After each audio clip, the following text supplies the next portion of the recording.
For this afternoon, we'll have temperatures around 20 for a high with northeast winds around 5 to 15. A winter weather advisory goes into effect tonight. We'll see snow developing throughout the area. Steady to slowly rising temperatures throughout the night with east-northeast winds 5 to 15. The snow winds down Wednesday morning with a total of about 1 to 3 inches here in the FM area, with highs on Wednesday around 30, with another round of snow coming in on Thursday. From the WDAY Skywatch Weather Center, I'm Chief Meteorologist.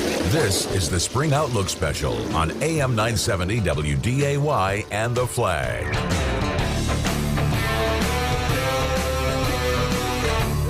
Welcome to the Jay Thomas Show, and this is the Spring Summer LRC Outlook, and I'm hoping we're going to get some good news. The founder himself, Gary Lezak, will be joining us, Chief Meteorologist Dean Wysocki, also Justin Storm with us, and there's Gary right there. And, of course, the one and only, nobody can do it like her, our Ag Director, Bridgette Readel. How you guys doing, man? Well, we're jealous because you're somewhere a lot warmer than we are.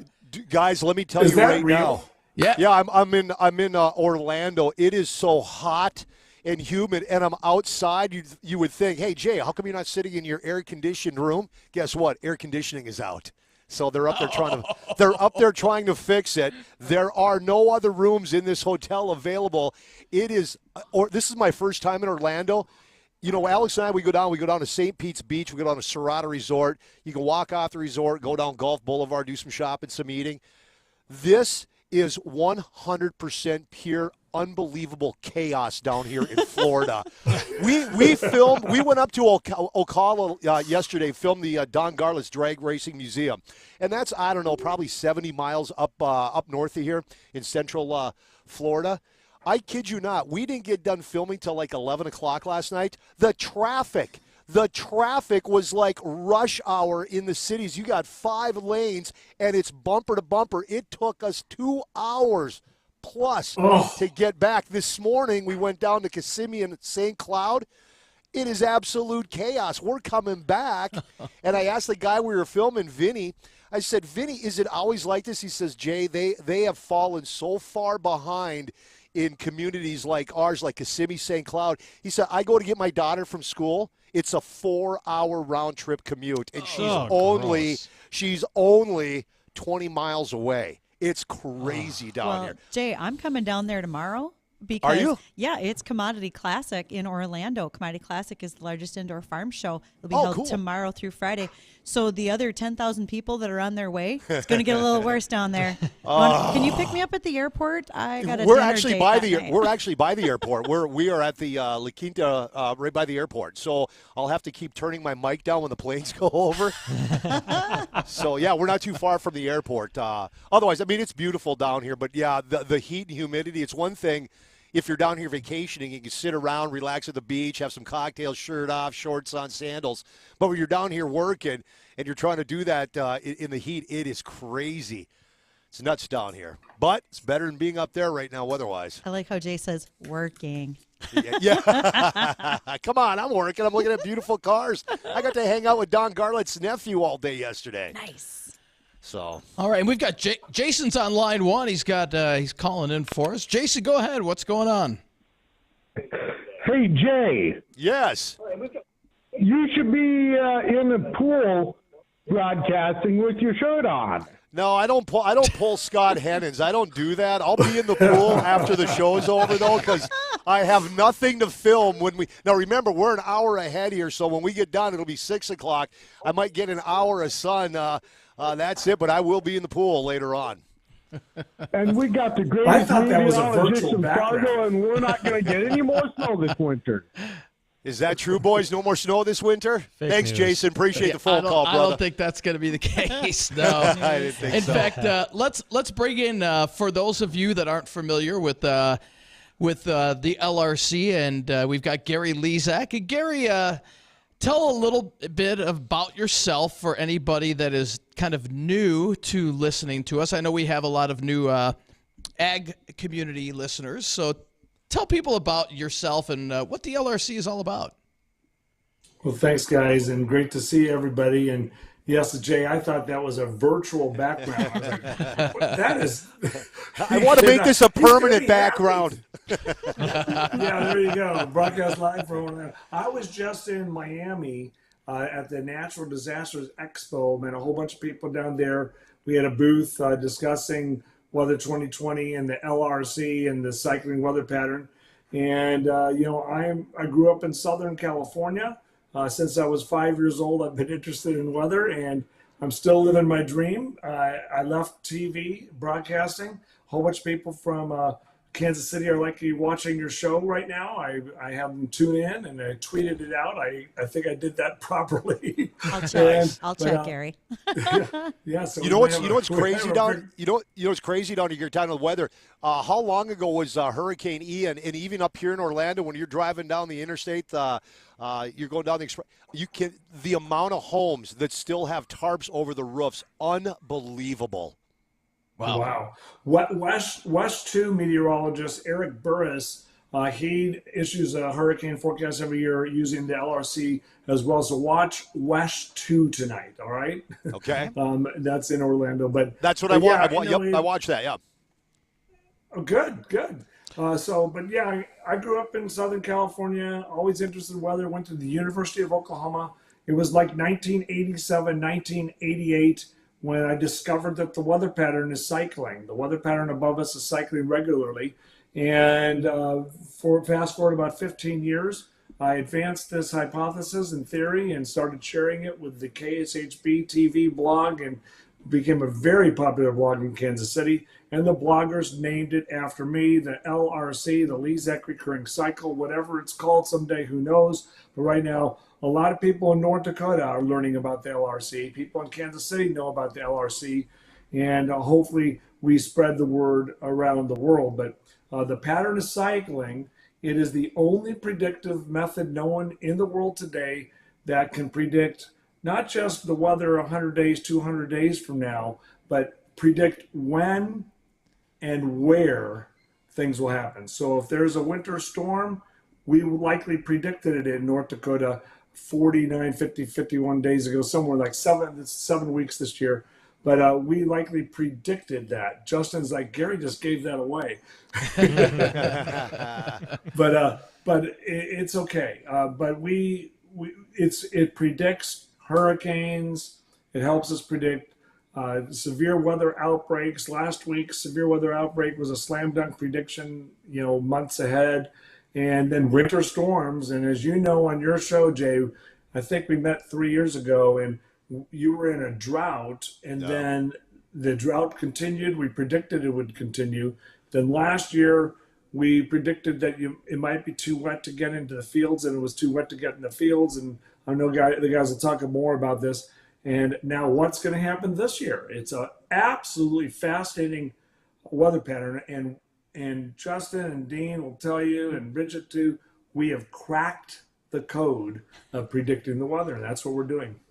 Gary, this has been around for a while. I'm a big believer. I know when our chief meteorologist, Dean Wysocki, joined us and started talking LRC, and I'm like, you're full of it. You cannot predict the weather that far out. You can't do it.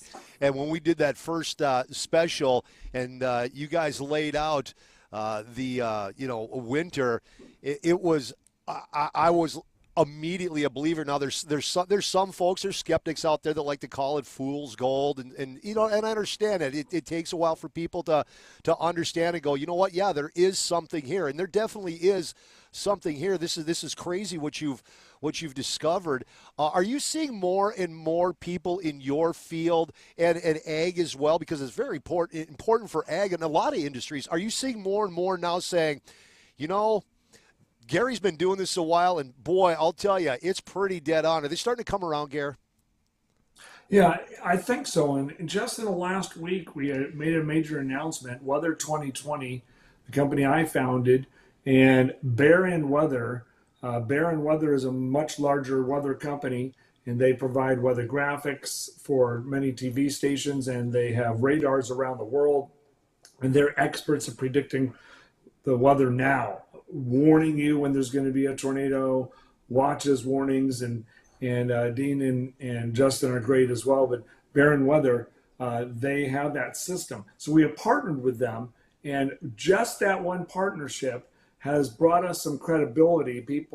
I've heard from people all over the United States saying, wow, the LRC is really advancing. And just through an announcement, the LRC has been advancing for a very long time, and I've been working on it. It's my life's work, and it'll continue to be my passion. But yeah, I can't wait to share with your audience, and we'd love to take questions. If you guys have any questions out there today, please bring them on.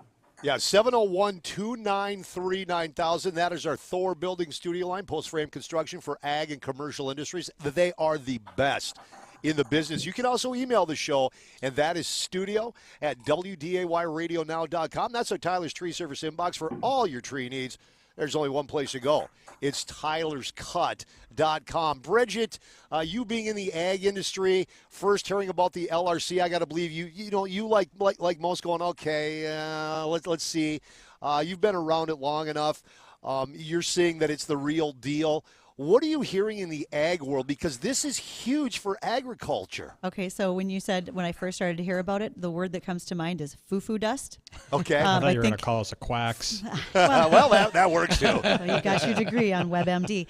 But it's gotten so much better because of the accuracy. We literally had folks show up last fall at our open house here in November and say, I wrote it down, I tracked it, and your accuracy was spot on.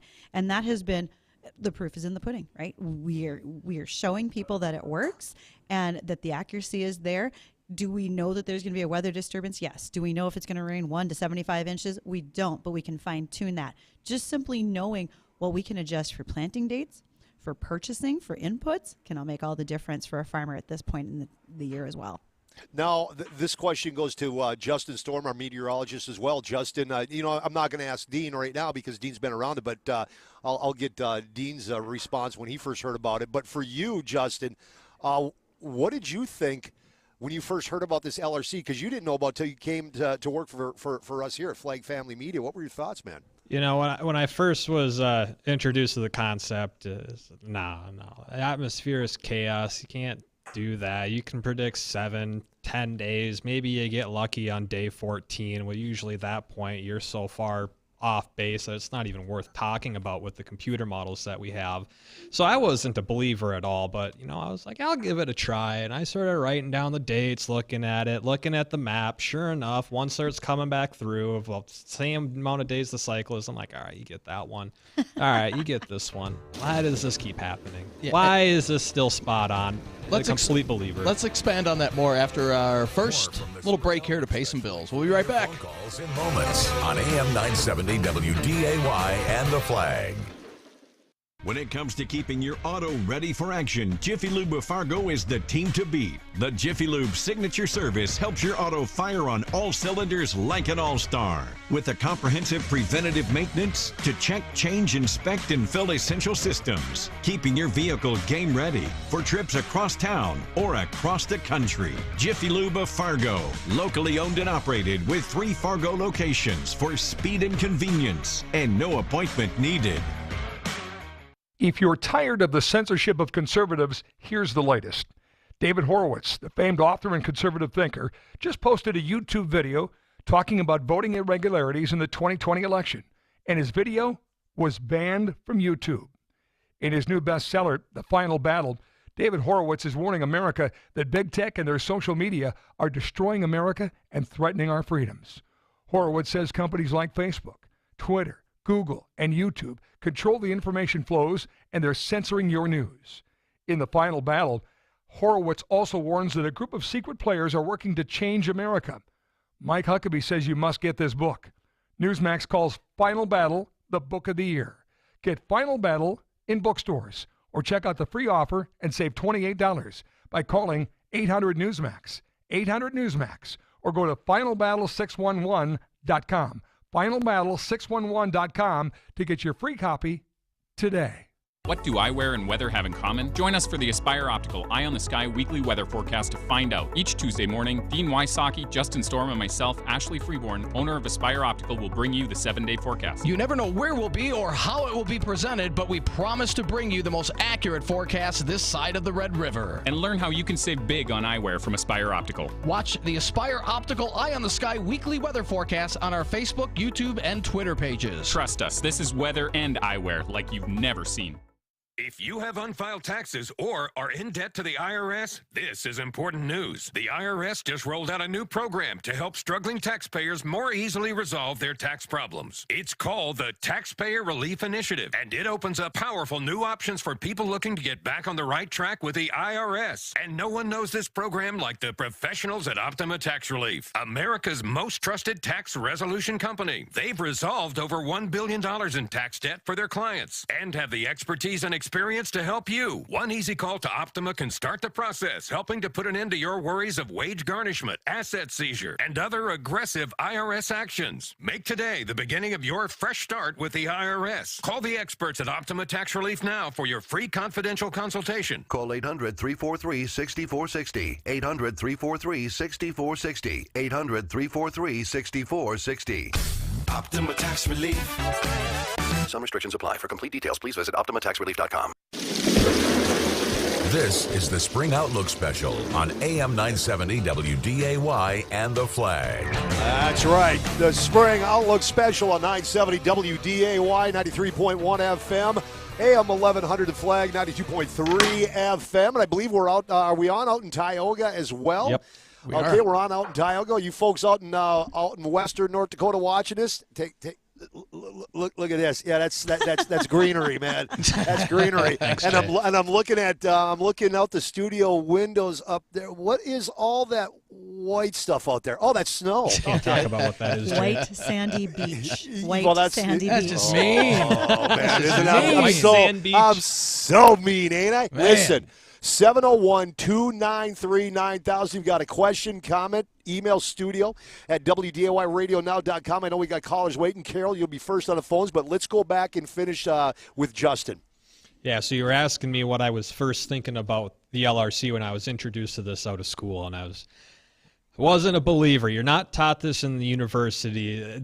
The atmosphere is chaos, and there's no predictability to it past a certain point. And even at that point, it's still riddled with errors, and it's up to the forecaster to figure out what those errors are to determine if that forecast is good or not. So when I was introduced to this, you forecast 100 days, 150 days, 200 days, 250 days out in the future. It's like, no, there's no way you can do this. That's impossible. There's no technology out there that can do this and do it accurately. Maybe you'll get one or two throughout an entire year. Sure, if you forecast enough, you'll eventually get something right. But when every single thing that's being forecasted, or almost every single thing that's being forecasted using this LRC comes back and you get a hit, you get another hit, you get another hit, you start to understand what is actually going on here. So that started happening, and it immediately piqued my curiosity. I went back, I started following the maps. Back at our old studio, we had a big office. The entire wall was covered with atmospheric maps.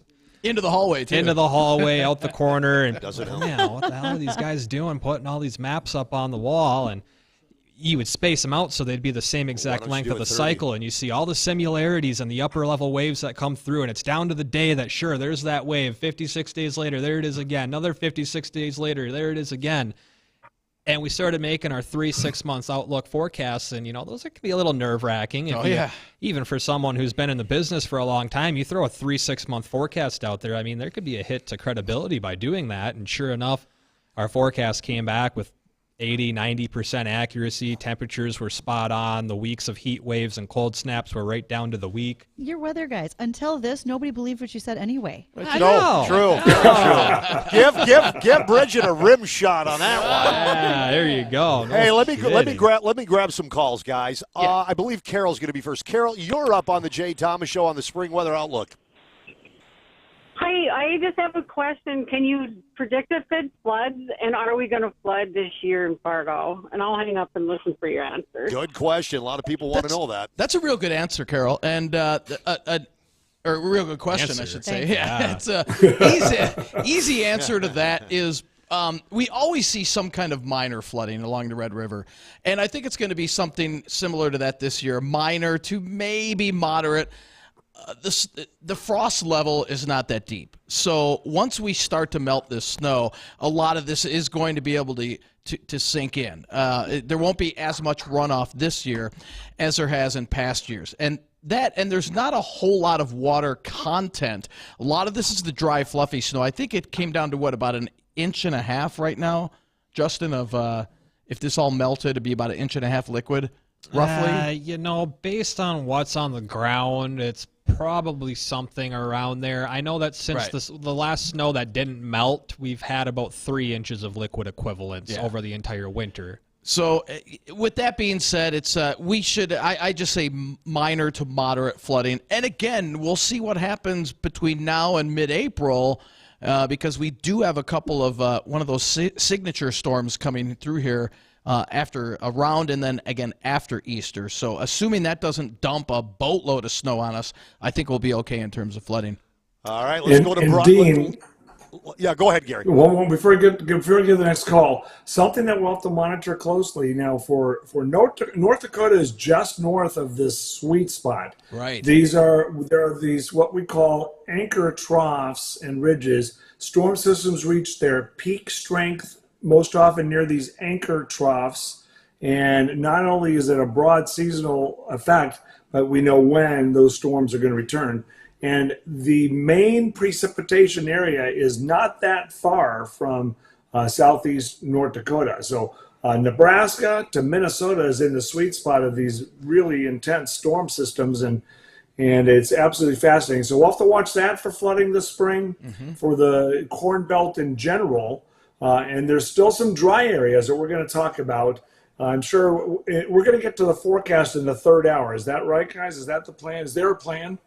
Yeah, we just fly by the seat of our pants, Gary. Well, my plan is hitting that pool later on. That's my plan. Let's get to the forecast then. Yeah, we'll get to the details of the whole spring and summer. Yeah, as we get into the third hour. Yeah. All right, let's grab Brian. Brian, thanks for hanging on. You're up on the Jay Thomas Show on the Spring Weather Outlook Special. Hey, thanks for taking my call, guys. My question is, since we've been in such a drought period, pretty much the whole western half of the United States of America, is the LRC able to predict? I know you can't predict that the drought's going to be over in, say, May of 2024, but are you able to predict if we're going into a more wet cycle as compared to how dry it's been? Yeah, there's very good question. Fascinating, absolutely fascinating. When this weather pattern's set up, there's other factors that influence the overall pattern. So the LRC is the centerpiece of the big atmospheric puzzle. What Justin was talking about, how most meteorologists think is just chaos. It's the actual opposite of chaos. It seems like it's chaos, except for it's completely ordered. If something is completely ordered, it is not chaotic, right? So what seems like chaos, it is not. This pattern, the one we're in now, set up in October and November, and California started getting hit.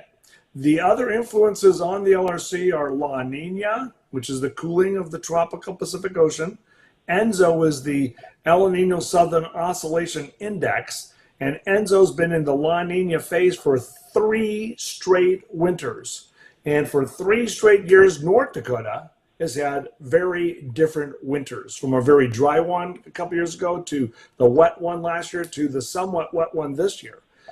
California got blasted in our model. We have a patent pending LRC model that is global, and it predicts the weather across the entire world.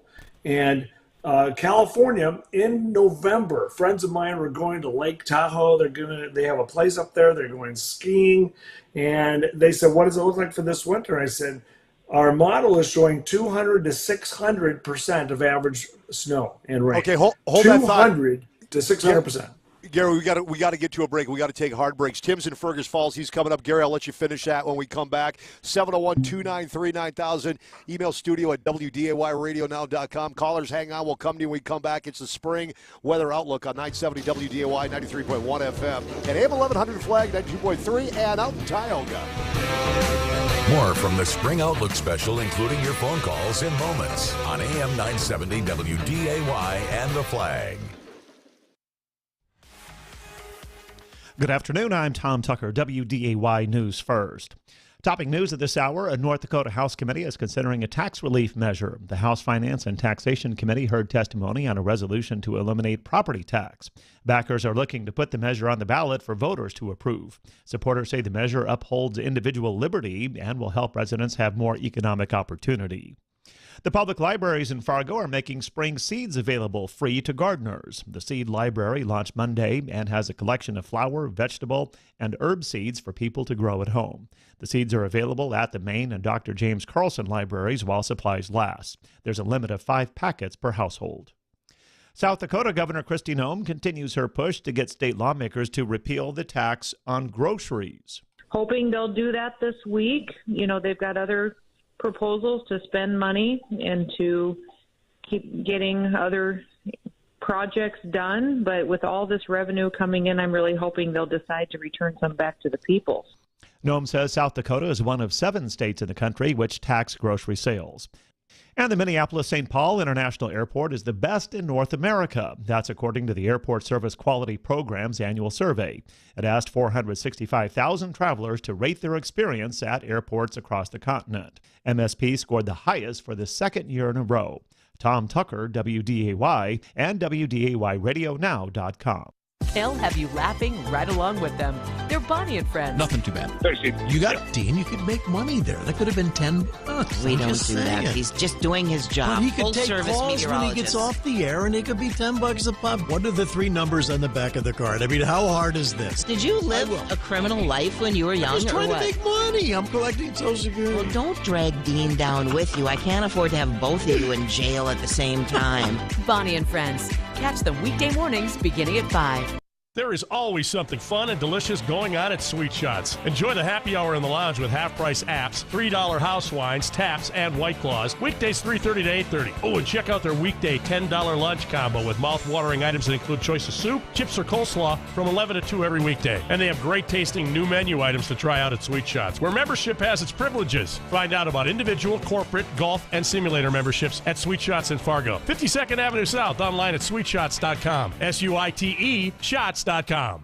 Go to the one place that is your complete outdoor fun store with play sets, trampolines, and basketball hoops. That's Rainbow Play Systems. It's time for the Slide into Spring sale with up to 45% off, $3.99 installation, and 12 months deferred interest financing. Lock in the fun now to enjoy it for the summer. Don't miss 45% off during the Slide into Spring sale at Rainbow Play Systems. RainbowofND.com and off 52nd between 45th Street and Veterans. Rainbow is a beautiful thing.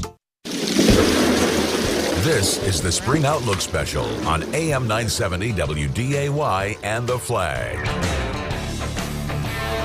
Welcome back to the Spring, we call it Summer Outlook Special as well. And guys, see this right here? That is Sonny's Barbecue, Pitmasters down here in Florida. Unbelievable. What is it, a J Life or Long No, Island? that is unsweetened tea. Unsweetened tea. Delicious. Perfect. All right. Gary, I'll let you finish what you're saying. See this, Jay? Yeah. See this? Yeah. Super Bowl. Super Bowl champions. Super Bowl See champs. This? See this? That's the color the Vikings uniform should be, black, because they're dead. I had them. I had them going to the Super Bowl this year, believe it or not. So did Hot Tub Vinny, our buddy Vinny from Hot Springs Bras and Pool Tables 2 last summer. He's like, they're going to the Super Bowl. Okay. Is that Wysocki choking? No, that's just what are you choking. What are you even doing here, Wysocki? Don't you go to the gym at 2:30? I usually do. He's missing out on happy hour, man. I bet if you put that camera down lower, I bet Wysocki's wearing gym shorts. You don't want to know. I can see I the don't. view. Don't I even want to know. really don't. All He right, looks Daryl, like he's gotten in good shape, Trying. He's getting there, lifting those 16 ounces, that'll build up some bulk in your belly. All right, so Gary, I'll let you finish, and then we'll go to Tim in Fergus Falls. All right. Thank you for the last call. So our model showed this 200 to 600% of average rainfall for California, for the mountains of California, for the coast, and they have been getting blasted. They're getting blasted again. So the pattern is cycling. It's set up in October and November. These seeds were planted. It looks like it was going to be a wet year out there, and it is, and that's in the face of La Nina. La Nina would say it's not going to be wet in California. La Nina was wrong. The LRC is the big piece, the centerpiece of the puzzle. So yes, California will continue to get hit. There's more storms on the way there. It is denting the drought significantly. The drought has been contracting over the western United States. So this has helped. It'll take another couple of years of wet winters, which might happen with El Nino developing. Western Kansas, and I'm sure Bridgette's going to talk about that later, is a problem with drought and a lot more. We're going to talk about all this coming up, and we'll take some more calls. But go to weather2020.substack.com. That's weather2020.substack.com. I just posted yesterday an extensive detail of what's been happening, what's going to happen, and some of those factors. And we look at the Corn Belt forecast, and I dive into some of your counties. So go to weather2020.substack.com. It does cost $300 for a year, and you'll get an update every single week as we go through this next year. All right, let's go out to Fergus Falls, and Tim's been waiting a while. Tim, thanks for listening. You're up on the Spring Summer Outlook Special. Hey, it's Kevin. Oh, and Kevin. I just want to thank Gary and Bridgette and Jay and Dean. Awesome show. I got so interested in this stuff. And I go... And Justin, too. Yeah, I forgot Justin. Poor Justin. Hey, Kevin, when's your birthday? It's going to rain. Yeah, Sorry, buddy. Okay. I forgot the 5, right? Watch the 5. Awesome show. And I've been waiting for this for weeks ever since it was coming on. I get the whole LRC to some extent. How do you explain the 100-year, the 500-year, and the possible ice age? No, forget that. I did like how you said it is not chaos. It is fairly predictable. And God didn't create chaos. I really like your shows, guys, both of them, all of them. And I'm just listening intently.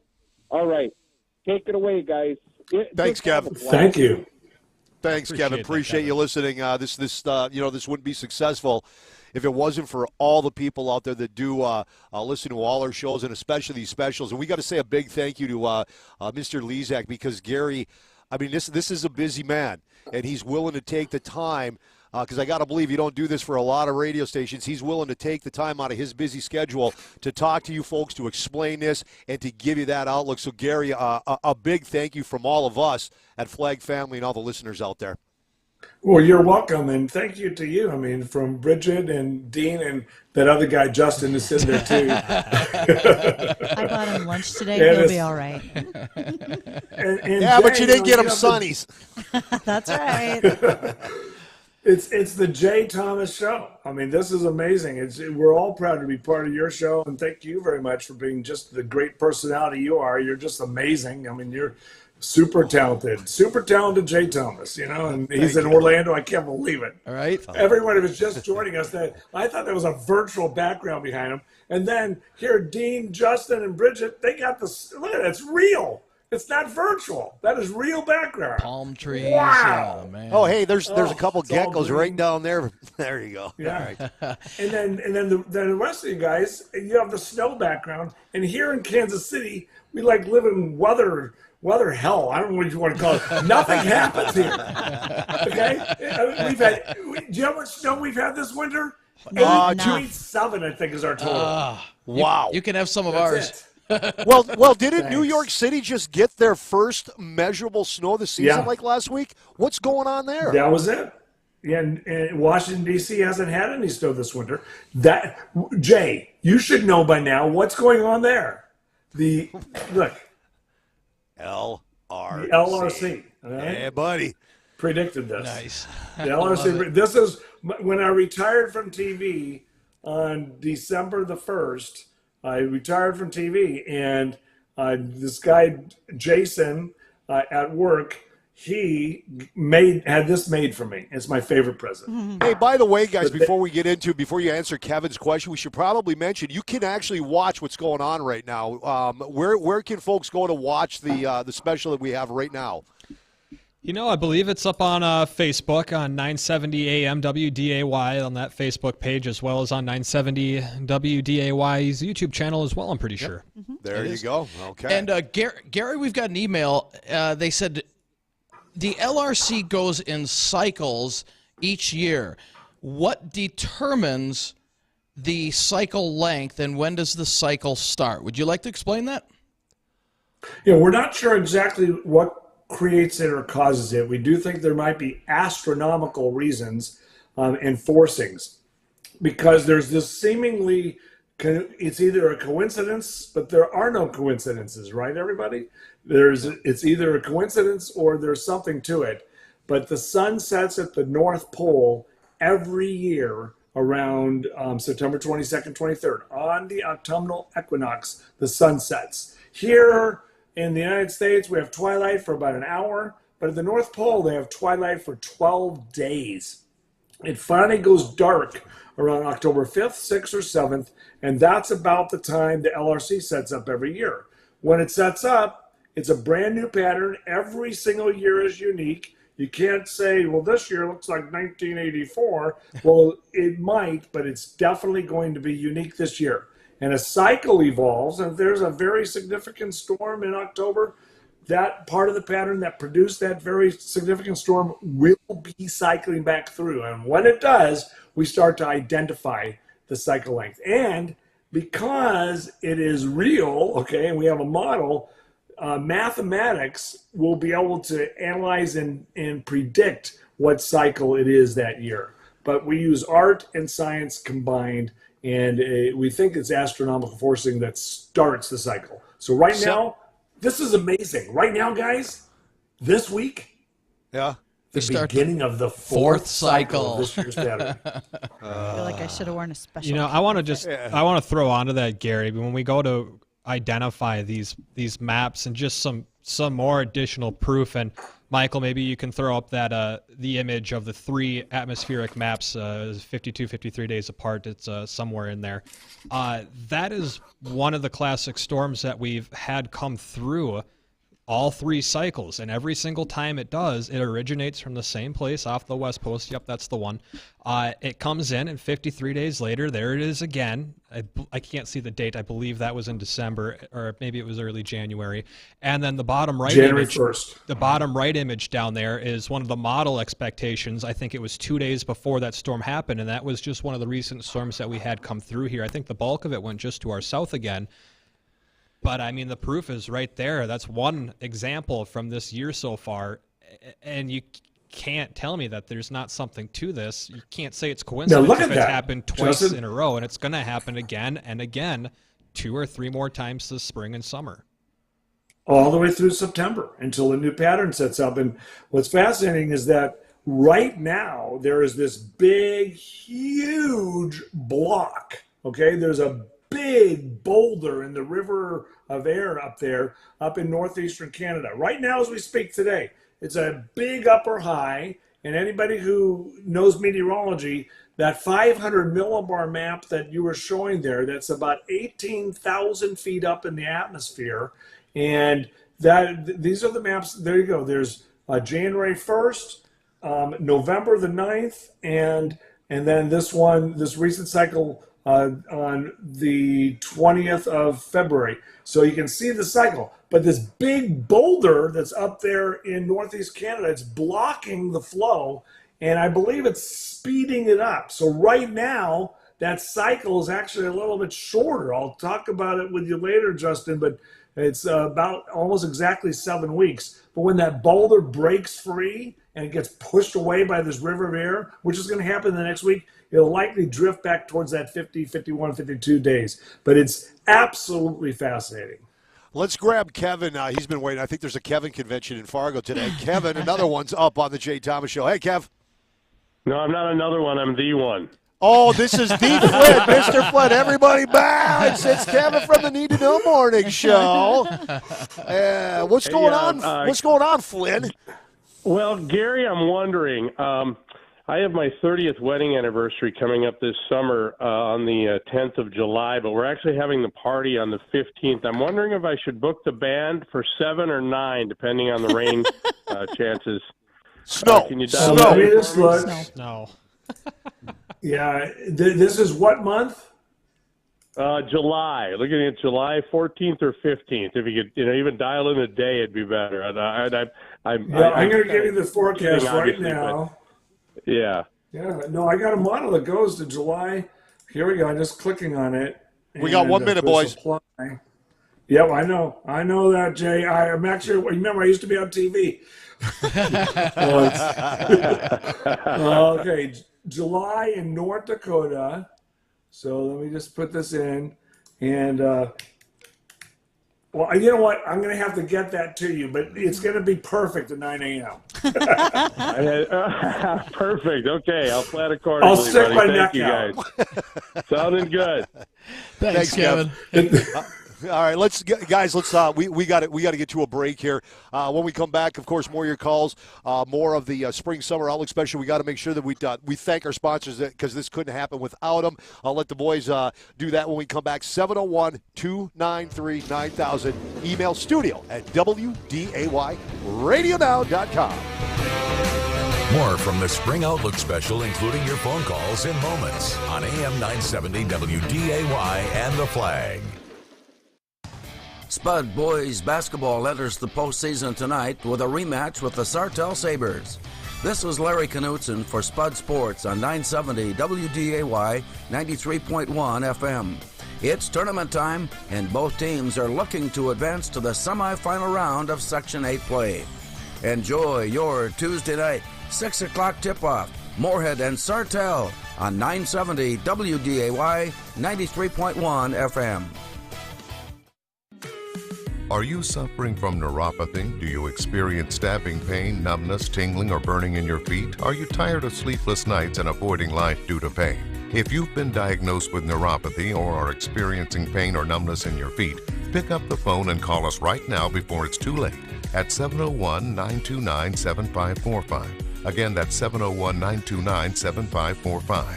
Neuropathy is a very serious and progressive disease where your nerves start to break down. Eventually, it leads to balance problems, falls, complete loss of independence, and it can lead to amputation. Our program addresses the underlying causes and doesn't simply mask your symptoms with medication. In fact, many patients start experiencing relief from neuropathy symptoms within weeks. There's no surgery and no use of prescription drugs. Pick up the phone right now and call 701-929-7545. Call us today at Dakota Clinic of Chiropractic at 701-929-7545 today. Nancy Kelly Realty is here for you. We would love to show you around. Looking for the simplicity of country living? Then welcome home to Colfax Meadows in Colfax, North Dakota. An easy 25-minute drive from Fargo or Wahpeton. We have half and 1 acre lots starting at $22,500 with a 2-year tax exemption on new homes and low specials. Build your dream home, raise a family, or retire in the country. Colfax Meadows has a place for you. Find us at nancykellyrealty.com. Your business has storage, but not nearly enough. You need Dakota Storage Products. They'll utilize the space you already have. They're the experts in loading docks, pallet racks, cabinets, bins, and warehouse ladders, even industrial shelving for bankers' boxes and your year-end files. They've helped businesses and farmers in the region make storage space smart by helping your storage space fit your needs. Go to DakotaStorageProducts.com. Dakota Storage Products, helping you store stuff smart.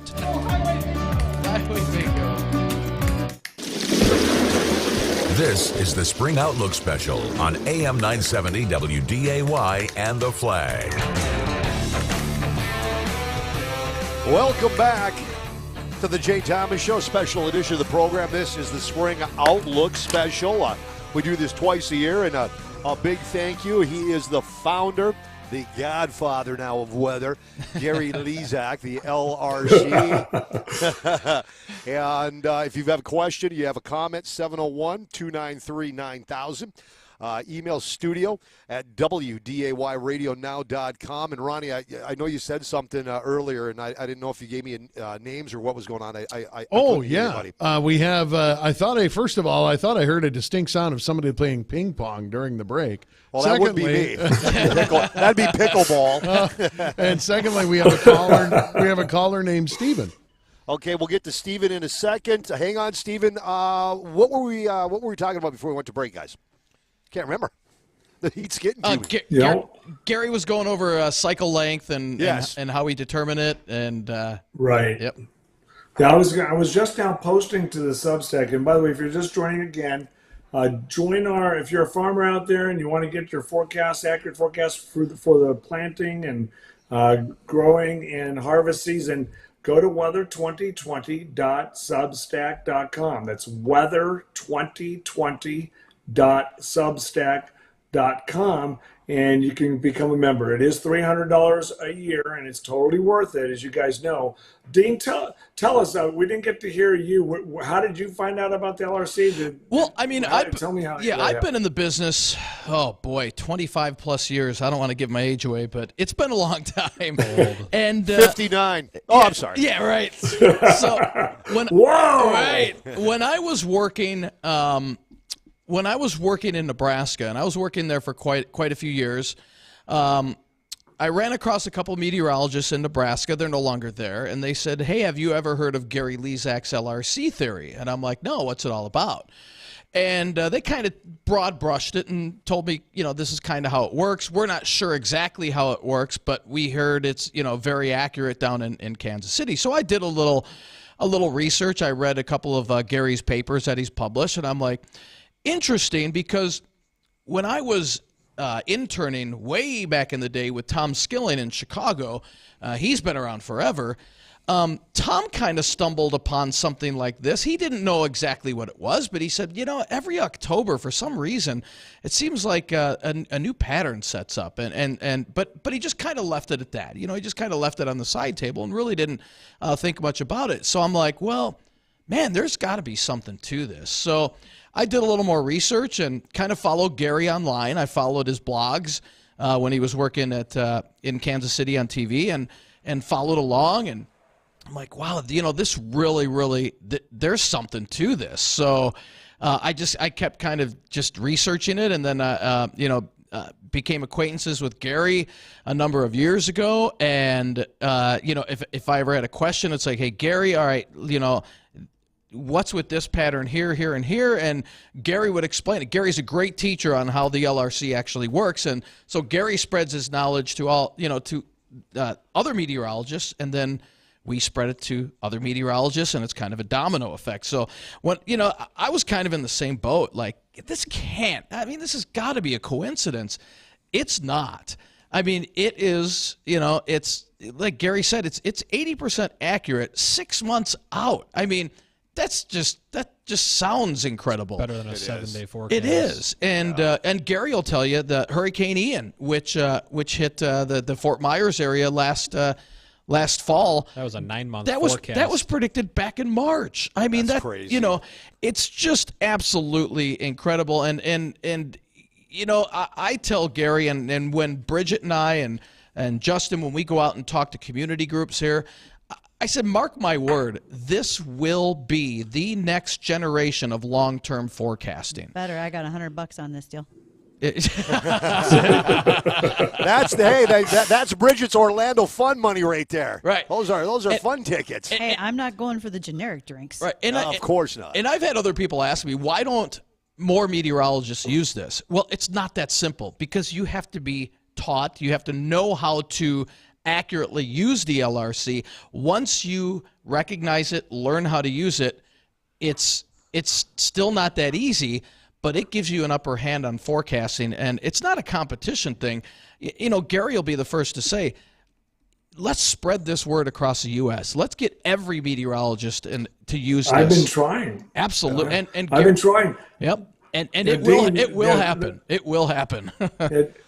I got interviewed yesterday by the Daily Beast. That's a big, huge publication. And so they were very skeptical. This reporter, she's sort of grilled me a little bit. And She asked some really, really good questions. She asked, what is the National Hurricane Center? You predicted Hurricane Ian 6 months, 9 months, 10 months before. What do they say? Well, they think it's impossible. The going scientific methods right now suggest that anything beyond 15 days is not possible. So when meteorologists get blinded and they think impossible, they don't even seek this out. And so it's not only possible, we're doing it over and over again. Jay last year, I remember, Jay was not in Orlando last year. No, he was wasn't. back in the he was back in the studio, and Jay Thomas was sitting there going, Gary, what does it look like for April? And we predicted blizzards in April for you, when they would happen. Yeah. And you're like, no! I couldn't believe it. Guys, we're running short on time for this hour, and I got a stack of calls to get to. I'm going to see if we can slip Steven in here. You other callers, just hold on. Steven, you're up on a Jay Thomas show on the Spring Outlook Special. Hello, everybody. How's it going? Hey, good. Steven. Hi, Steven.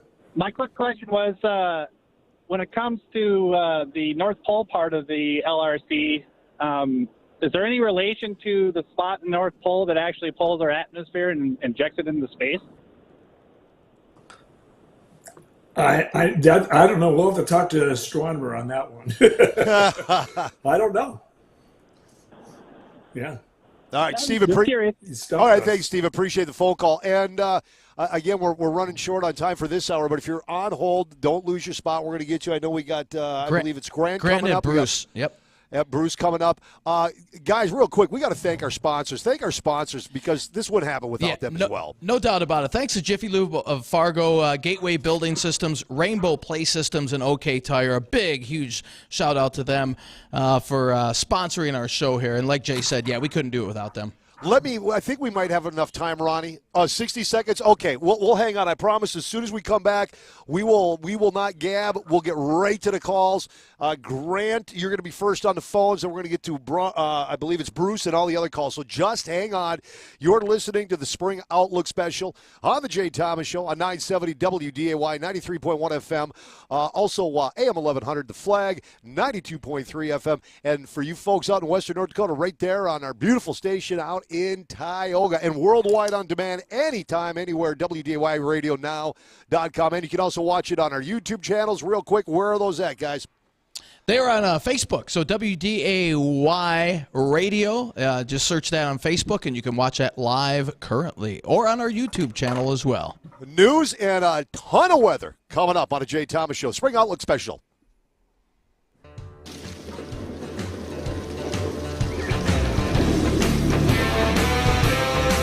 More from the Spring Outlook Special, including your phone calls in moments on AM 970 WDAY and The Flag. Do you love working on cars but don't love your current job? If so, we need to talk. Hi, I'm Matthew Carlson, owner of Fix It Forward Auto Care. We're a family-owned full-service auto repair shop looking to hire skilled automotive technicians. With our state-of-the-art shops, great work environment with competitive pay and benefits, you'll enjoy a great job with a bigger purpose and a lot of opportunity for advancement. Visit FixItForwardAutoCare.com to apply. Fix It Forward Auto Care, the name you trust for car repair. Fix It Forward Auto Care. How long does it take to tackle a home project? With Angie, you could cross it off your list before this ad is over. Just tell us what you need, indoor or outdoor, repair or redesign, and we handle the rest, sending a top pro to get it done. You don't have to lift a finger, except to tap the screen or click the mouse. Plus, Angie is free to use. So bring us your next home project, and we'll bring it home. Download the app or go to Angie.com, that's ANGI.com, to get started. When you're an innovative business, every blinking cursor, every blank page is an opportunity. What will you do with it? Will you make something better or create something new? Our Dell Technologies advisors provide you with tools and expertise to do incredible things. Because we believe there's an innovator in all of us. For advice on smart PCs powered by Intel vPro that's built for business, call a Dell Technologies advisor at 877-ASK-DELL.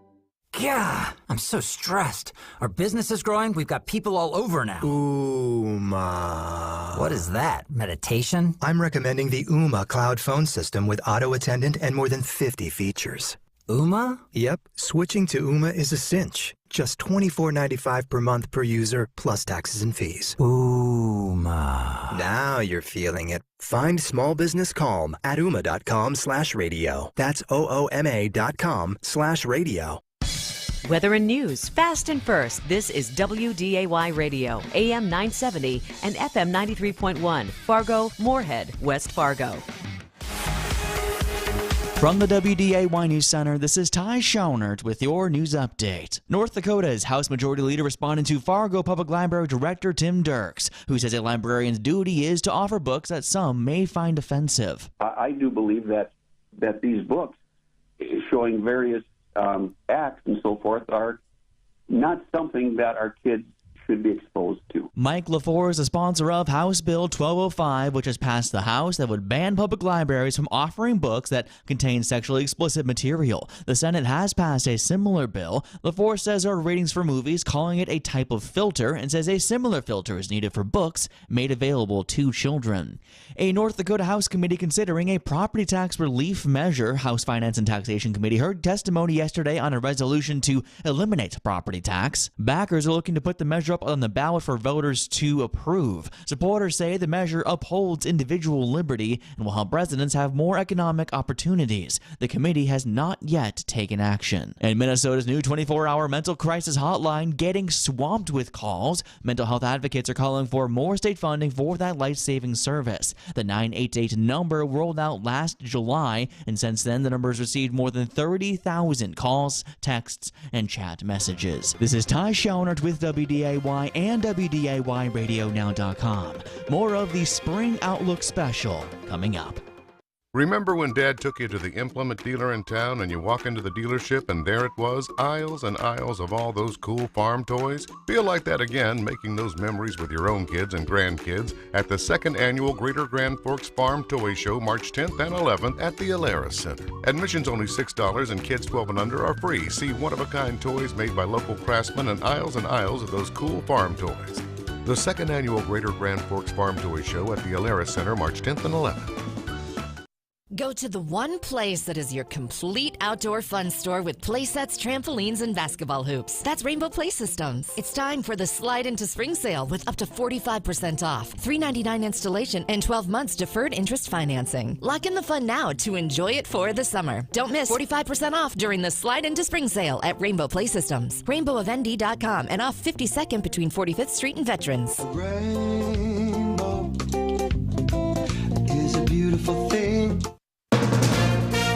From ABC News, I'm Michelle Franzen. Authorities in Mexico are calling it a misunderstanding, but the U.S. is investigating the deaths of 2 Americans and 2 surviving Americans abducted last week at gunpoint in a dangerous border town. The family of one of the victims say they traveled to the area for a medical procedure. Authorities in Mexico say after the 2 Americans were kidnapped on Friday, they were moved from place to place to try to hamper any rescue attempts.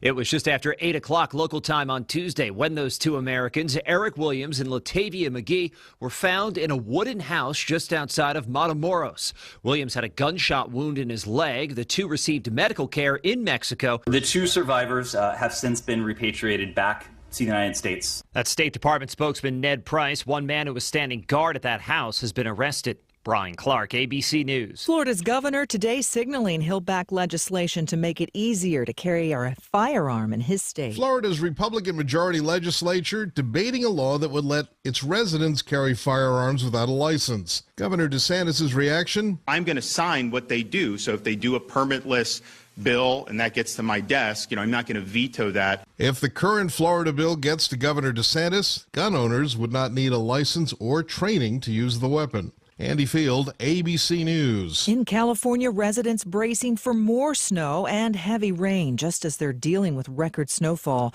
Residents in San Bernardino County have been stranded in their homes and are asking for help to dig out. ABC's Matt Gutman is in Twin Peaks. City authorities and area authorities have said they are simply too swamped to help people clear their driveways. They're just focused on clearing roadways right now. And so we've seen this everywhere. So many people digging themselves out, using some machinery, but damaging vehicles. Further north, the Sierra Nevada region has received 580 inches of snow so far this season, the snowiest in a decade. You're listening to ABC News.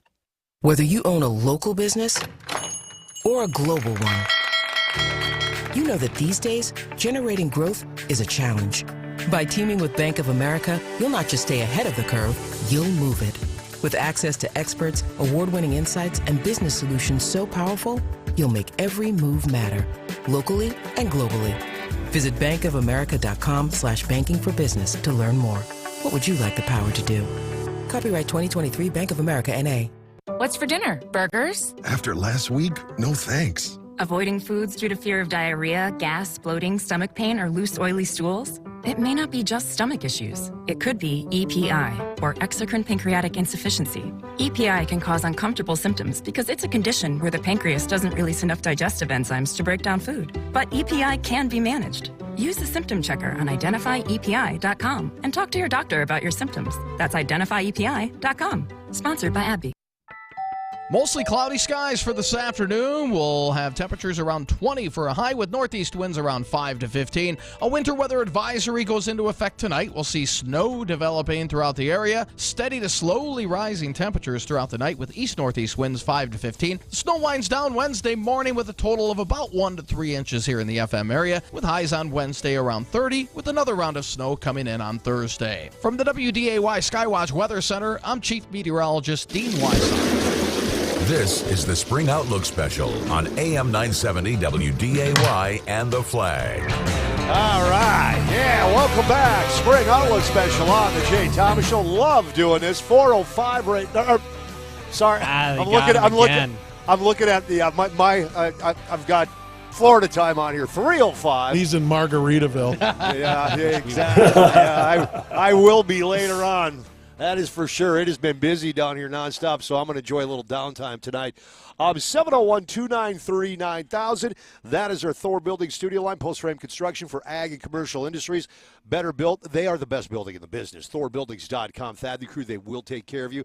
And, boy, if you need tree, boy, I'll tell you what, not that Tyler doesn't do a good living right now, but, boy, if Tyler's Tree Service came down here to the Orlando, I got work for you, Tyler. There's plenty of work down here, buddy. Tyler'sTreeService.com, our Tyler's Tree Service inbox studio at WDAYRadioNow.com. I know, Dean, you've got the emails. I don't have access to them down here. So Dean will get to those emails and your phone calls. Joining us, he is the founder, the godfather of weather, Gary Lezak, also our chief meteorologist, Dean Wysocki, meteorologist Justin Storm, and Bridgette Readel, our ag director extraordinaire, who will be down here in Orlando tomorrow with, 10,000 more people? Just what we need. Right. 10,000 more people on the roads down here. They're not all bringing their pickup trucks, though, so it's just going to be small cars and shuttles everywhere, Jay. Those are even worse. Let's grab, I believe Grant is next. Grant, you're up on the Jay Thomas Show in the spring. Outlook Special. Hey, thanks, Jay. Hey, as you guys know, North Dakota, we're one of the most inventing states in the union. We have a guy named Pat Sweeney who invented the fairy dust system it's called cloud seeding. Can they use the LRC and Pat Sweeney's plan to make it rain where there's predicted droughts and change the weather patterns to improve the rain patterns? And one other question, if the LRC is an existing thing, that means global warming is no such thing, right? Yeah, buddy, I love this guy. Yes. Yeah, that religion called global warming. Oh, my. So how do we respond to that, guys? You unequivocally tell me global warming doesn't exist. No, we can't unequivocally do that. So okay, so cloud seeding. Right now, do you want me to help you cloud with that, Gary? seeding? I can say cloud seeding is not real. So what do you think? Okay, so whether it's real or not, that's not where I was going to go with it. According to our caller, he was asking, okay, because there is something called cloud seeding, can we use the LRC in conjunction with that? And my response to it would be, if you are using that for weather patterns, you know when there will be dry patterns. So we know that the last couple years we've had dry Augusts. Could we resort to using cloud seeding in specific areas to try to overcome that lack of rainfall? Sure, there we could. With the validity of cloud seeding, hey, that's a whole nother show that Jay's going to want to do. But, no, I've done that before, boy. That can of worms, you can't close that. There you go. But I would look at it as drought stress times, whether or not we could affect that. Right. If the thing is, let's say cloud seeding is possible. Let's just say it is. And you go in, you have a thunderstorm, and you have some clouds building up, and you manipulate it. You may end up manipulating one storm, and then another one forms somewhere else. So if there was a way to, like, maybe affect a tornado, you kill a thunderstorm that's producing a tornado, and it misses that town, but then maybe it's going to hit another town over. So you have to be careful about trying to manipulate Mother Nature and the weather. You just have to let it do what it's going to do, and then we can predict what it's going to do. We can prepare for it. That's what the LRC does. It allows us to prepare for that. That's a great explanation, Gary. And Bridgette, I believe you've got a boatload of agricultural email questions. Okay, it's like I am running a mission control over here between all of the things that people are sending me and doing. Okay, so one question that I got quite some time ago, and this is from a farmer in western Cass County.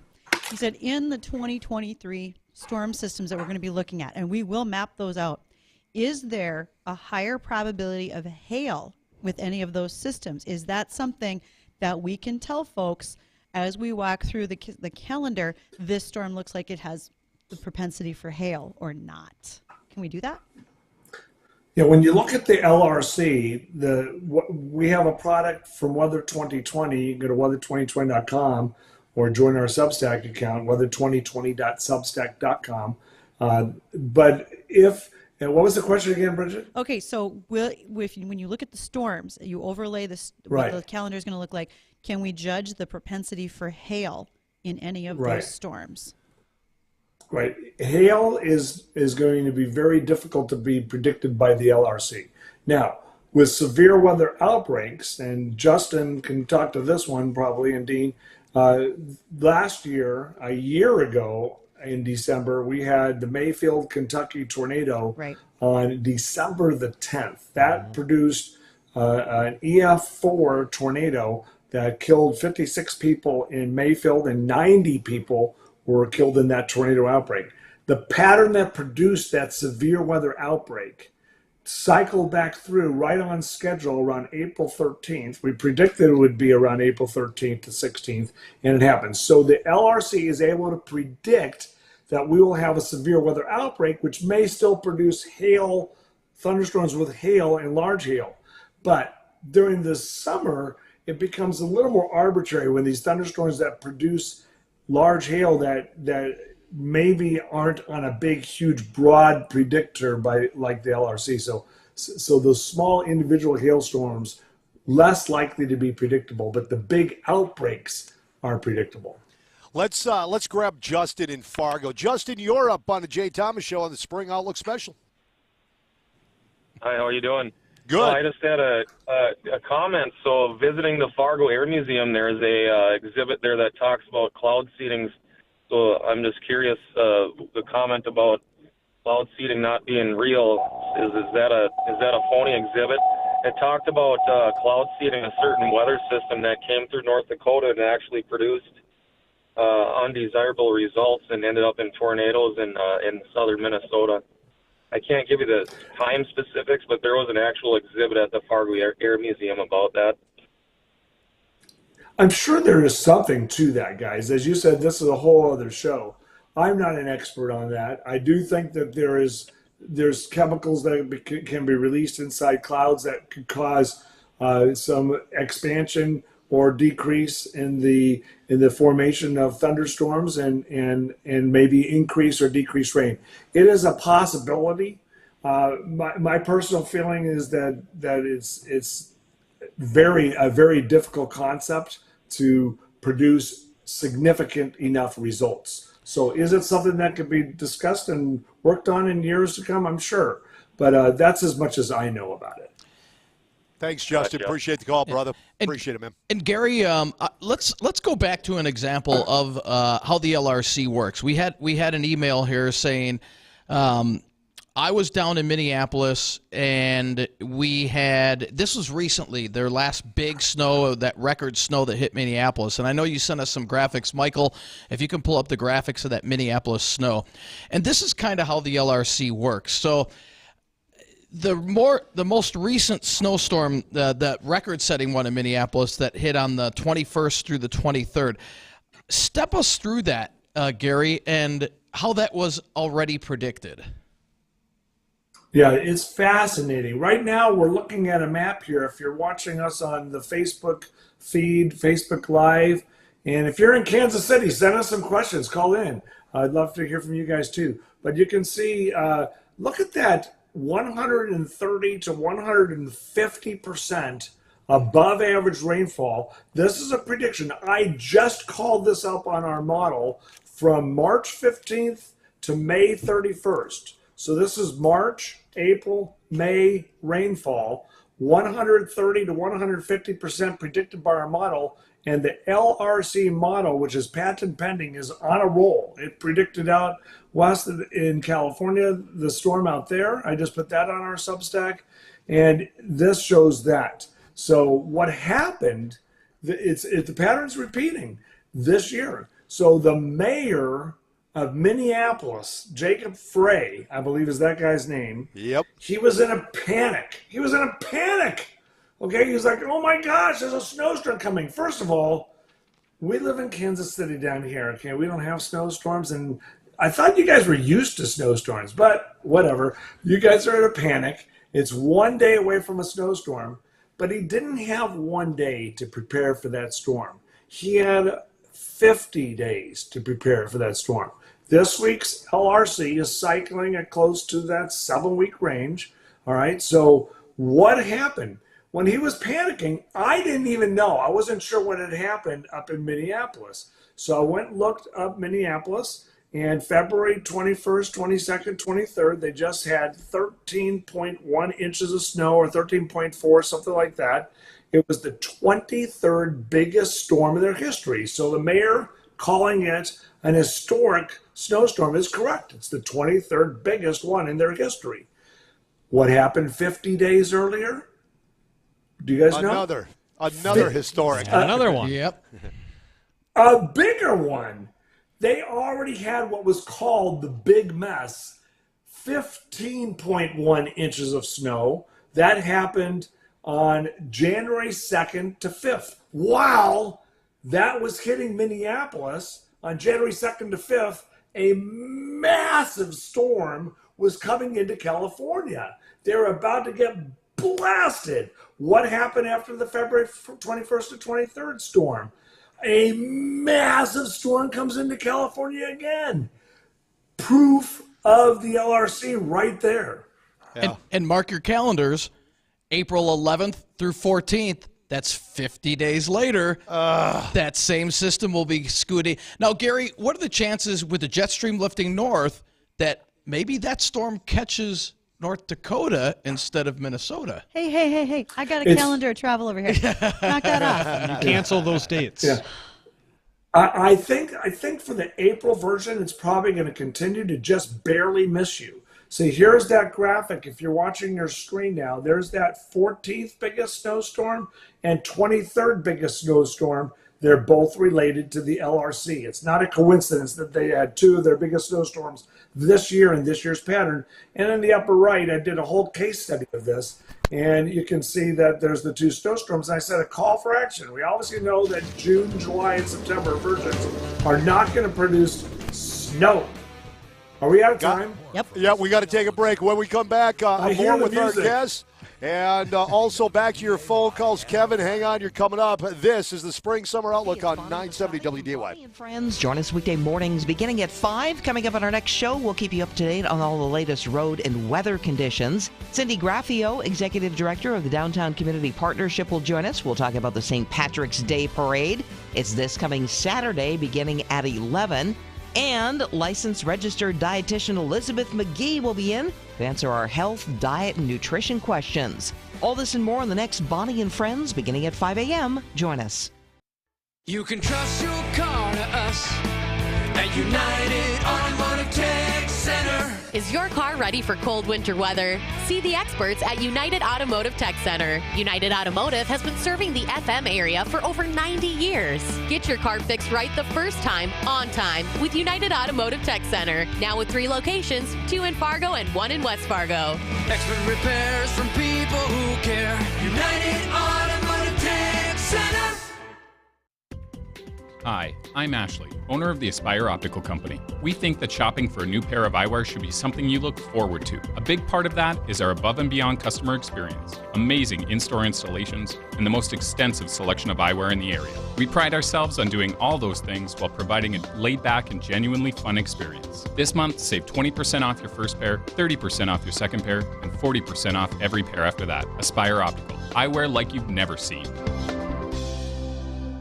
Boston Tri-Co-op is hiring an agronomy manager. Must have sales and agronomy experience, able to sell crop protection, fertilizer, and chemicals. College degree in agronomy or equal experience is preferred. Enjoy competitive salary and benefits including health, long-term disability, dental, life insurance, HAS, paid vacation, and retirement match and profit sharing. Email resume to jen.howard@bostoncoop.com or call 218-435-6919 and ask for Brent. Boston Tri-Co-op, hiring an agronomy manager, and it could be you.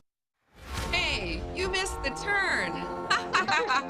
We just passed Brockmeyer Tile and Stone. It's back there. Where are we going? Brockmeyer Tile and Stone, you know. They specialize in custom granite and quartz fabrication and installation. And laser measuring, so we don't have to worry about a thing. I hear their projects are always amazing. Brockmeyer Tile and Stone, just south of Costco on Veterans Boulevard. Granite and quartz, it's what we do, baby. Olivet Lutheran Church in Fargo invites you to join us for worship Sunday mornings at 8:30 and 10:30 and Wednesday evenings at 6. During this time of Lent, our theme is No Greater Love, where we will reflect on God's love for us through the death of Jesus on the cross. Our sanctuary is also open Wednesdays during lunch for individual reflection and prayer, where you can light a candle, leave a prayer at the cross, or simply be still. For more information and to watch all of our services online, go to olivet.org. This is the Spring Outlook Special on AM 970 WDAY and The Flag. All right, 321. This is the Jay Thomas Show on 970 WDAY, 93.1 FM, AM 1100 The Flag, 92.3 FM, and of course out there, what is that? Is that KTGO out in beautiful Tioga, North Dakota? It is the Spring Outlook Special. The numbers 701-293-9000. You can email us studio at WDAYradionow.com. And Dean, if you would, a big thank you to the sponsors.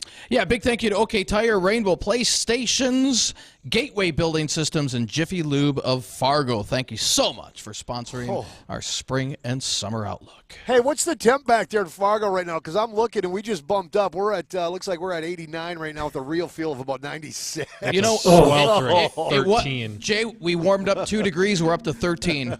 Wow, man, how about that? Wind chill 1 below. That's not bad. Wow. And we go the opposite. We go real feel out here. Right. Wow. All right. What do you guys want to tackle next? I know we got Kevin. Let's get Kevin real quick. All right, Kevin, you're up. Jay Thomas Show. Okay, I was on earlier, and I liked the cloud seeding guy and whatever, and I mentioned heart.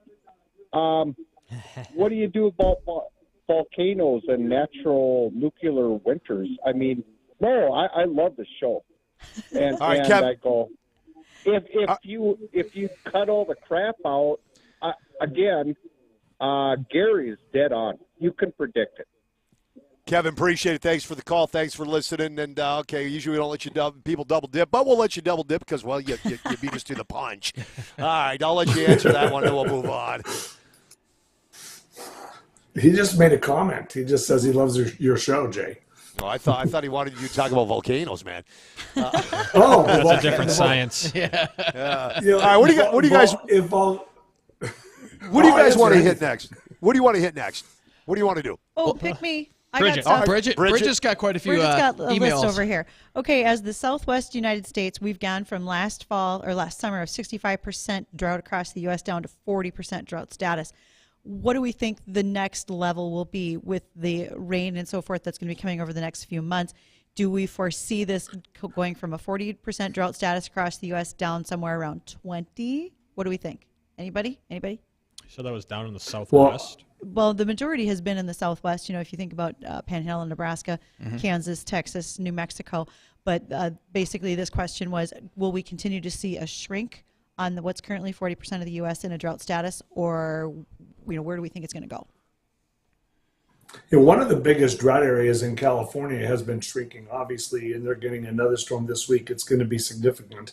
The western half of the country is a little more arid region anyway. So as you get east of the Sierra Nevada mountains to the Rockies, it's a dry region anyway, so it's hard for droughts to be alleviated. The one concern area, and a lot of people near where I live here in Kansas City, is southwest Kansas, that continues to be in a significant, if not a serious drought.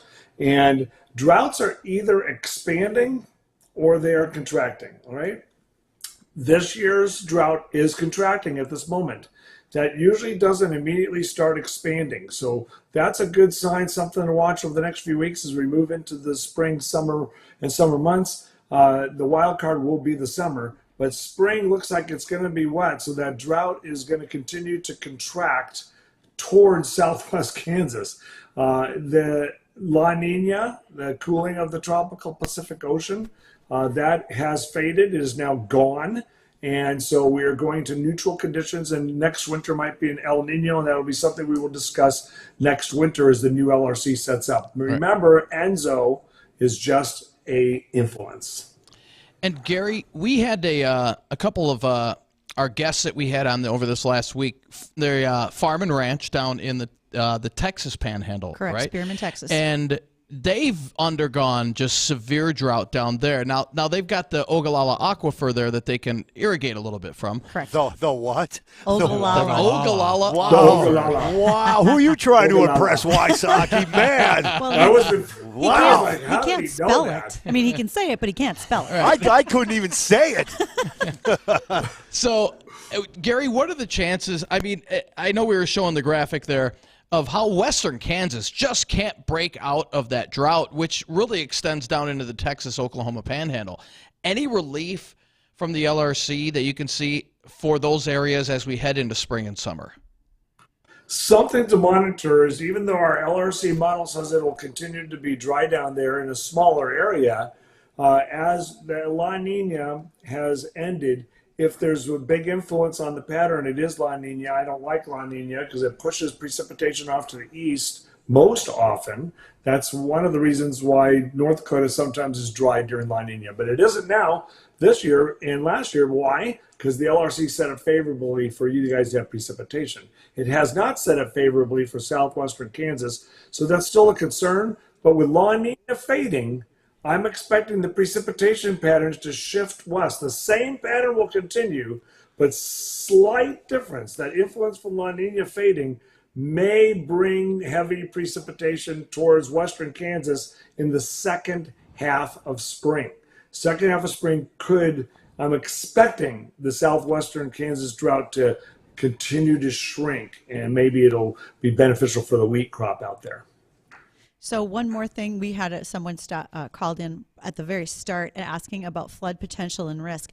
And I went ahead and brought up the NDON, North Dakota Agricultural Weather Network, looking at what we're doing for soil temperatures, and that may help us here a little bit. At a 4-inch soil temp in Cass County, we are looking at temperatures ranging from 28 to 31 degrees. Wow. So our ground is warm. Wow. There's not a lot of frost. So the potential for this to absorb into our soil is, granted, it can only go so far, right? Our soil our absorption rates are only so high with saturated soils, but that could reduce some of our risk of flooding, because we will indeed have that go into the soil profile instead of just moving off as runoff on frozen ground. So just to recap there. How saturated did we go? Because didn't we go in kind of dry this fall? We weren't bad. Okay. I would say that, we had a good harvest and folks were able to get the crop off. I don't recall us having some late major rainstorms. Justin, do you? We went in a little dry at the end of summer. Okay. Yeah. We're okay, I think. Okay. All right. So that's going to help us. All right, 701-293-9000. Email, it is studio at WDAYRadioNow.com, and we will get to, I'm going to let Gary and crew, they will get to, because I know you're all itching. You want to know, okay, what do we got coming up for spring? What's our summer look like? Do we get a spring this year? Last year we really we had a late spring, that's for sure. So we are going to break. That's coming up. More of your calls as well at 701-293-9000. You can email us, studio at WDAYRadioNow.com. Gary Lezak is with us, the founder of the LRC, Chief Meteorologist Dean Wysocki, Meteorologist Justin Storm, and our Ag Director Extraordinaire, Bridgette Readel. I'm Jay Thomas, and hang out, and we've got more coming with your calls, your spring outlook, your summer outlook, also your emails.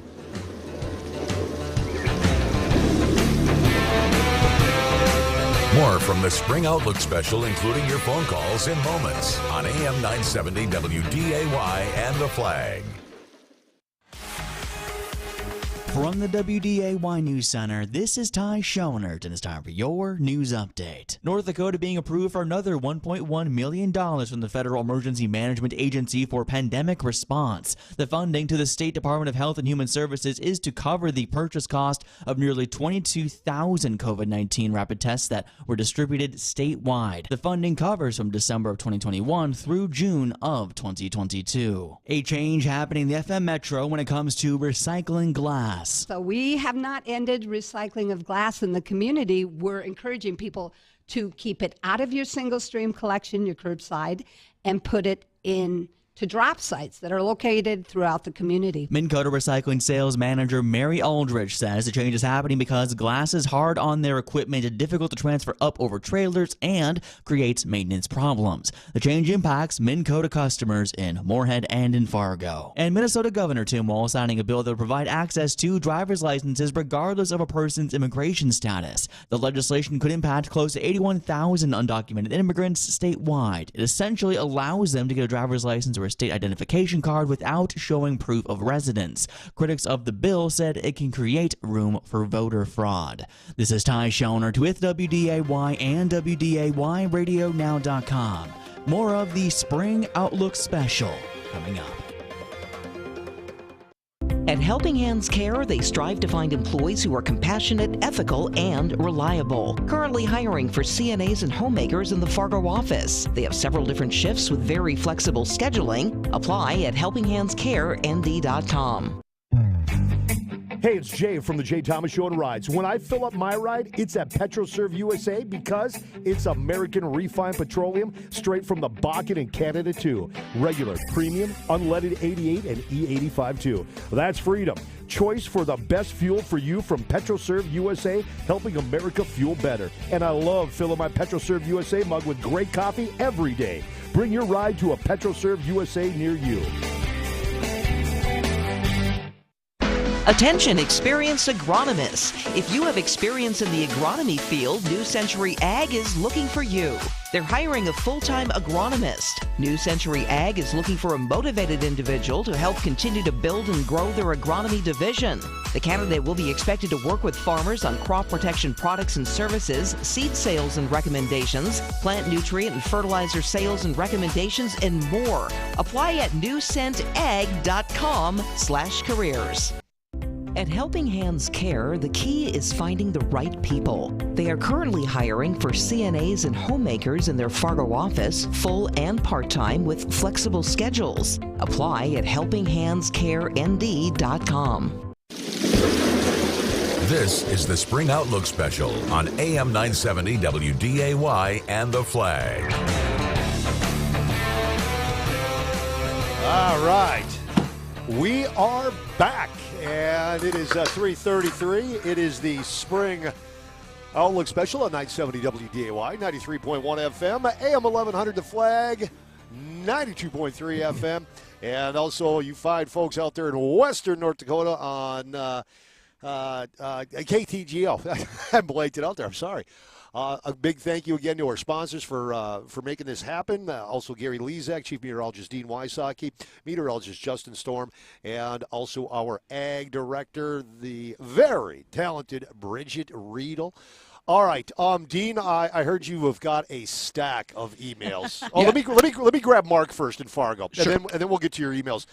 Hey, Mark, you're up on a Jay Thomas show on the Spring Outlook Special. Hello. Hi. I have a question. I want to know, I'm going to be going down to the Masters April 5th. I want to know what the weather's going to be like there. Forget it. Can you Just help me with forget it. Here, let me call it up. Just a second. Hold on. So what are the dates? April 5th, right? Yeah. So I got to put it in. I'm putting the inputs into the LRC model. And I'll do April 1st, April 10th. Just get that whole week. Apply. Now I've got to go to Augusta, Georgia. And here's what my model shows. Hold on a second. There we go. Hey. That's good. Apply. All right. This is live radio. Okay. Yeah. And Write this Facebook, down, everybody. Yeah, here we go. So here, what happened in 2014, just a little history of predicting for the Masters. Back in 2014, the year we predicted that East Rutherford, New Jersey for the Super Bowl outdoors would be beautiful, 55 degrees, and it was 55 degrees for the Denver-Seattle game where Seattle won that Super Bowl in East Rutherford, New Jersey. We also issued a 60-day outlook for the Masters that year, and we predicted rain in the early rounds. Now this shows, I'm looking at my model for this year, it has rain, that's in southeast Georgia. So that's Augusta, isn't it? Southeast Georgia? Yeah. So it is. Right. It has rain April 1st, 2nd, 3rd. It has rain the 2nd, the 3rd, the 4th of April. Just listen to this. 2nd, 3rd, and 4th of April. And then it's dry on the 5th, 6th, 7th, 8th, and 9th. How about that? The golf gods are shining. Yeah. What's the And temp gonna it be? says temperatures about 75 to 80 degrees, to 74 to 80 degrees. Nice. How about that? So There's your forecast this for is the Masters. this is number one on my bucket list, so that couldn't be any better to be 75 to 80 degrees. Exactly. That's awesome. Yeah. That's awesome, Mark. Have fun. Yep. Thank you. Appreciate the phone call. And in the 4 o'clock hour, we'll get to your personal, hey, this date. And I know, Dean, you've got a lot of those emails. We're not blowing those up, but we want to save those for the last hour. We'll save those for the last least hour, maybe half hour. There's tons of specific dates, weddings, all that stuff. So we'll take care of that. Gary, let's start to dive in now to what we can expect here. Is this it? Well, this is part of it. Yeah. What we can expect here in the Northern Plains, North, South Dakota, Minnesota, as we head into April, as we head into May, and the early part of summer. I know it looked like our last potential freeze up here was going to be sometime around the middle of April, if I'm not mistaken. And then finally, temperatures will start to rebound. Yes, I agree. Here's I'm just calling up North Dakota on the model, and it's fascinating as we look at. That's just for the see the last caller changed all my dates on here. Just a second. I'm going to put March 15th and May 31st. And now, Gary, when you're doing North Dakota, can we include Minnesota in this, or is that completely different? Because our listening range is very vast into both states. I will add Minnesota right now. It's that easy. So okay. So looking at this for the first half of spring, really from March 15th to April to May 31st. So from March 15th to May 31st, it's the northwestern corner of Minnesota. The northwestern corner of Minnesota is showing 90% to 100% of average rainfall. There's only one spot over all of North Dakota and Minnesota that is predicted by the LRC model to have even slightly below average rainfall. The rest of North Dakota and Minnesota is predicted to have above average rainfall and still some snow as we move in through April. I know Jay hates that. I would love it. But Minneapolis is still the center where it's 150% of average rainfall. And how much is that? that shows 12.3 inches liquid in Minneapolis, Twin Cities area, whereas North Dakota ranges from 5.6 inches of rain near the U.S.-Canada border to 7 inches of rain in the southwestern part of North Dakota and 7.8 inches in southeastern North Dakota. And that's through what time period, Gary? That's from now through May 31st. I don't know, Justin's probably doing some analysis of that as well. And it does show a last freeze, maybe it could be April 20th to May 1st. It could be that late. So. Okay. Okay, and I just maybe just I'm out it of might here. just I be a gotta frost. go. Yeah, I'm out of here. I'm done with you guys. And I just want to remind folks, when you say average rainfall, we're talking on a 30-year average, correct? So That's correct. We take the 90s into that account and bring it forward. Okay. And it the looked 90 for the last 30 years. And it looked like, Michael, can you pull that graphic up of the one we just had up? That's the one.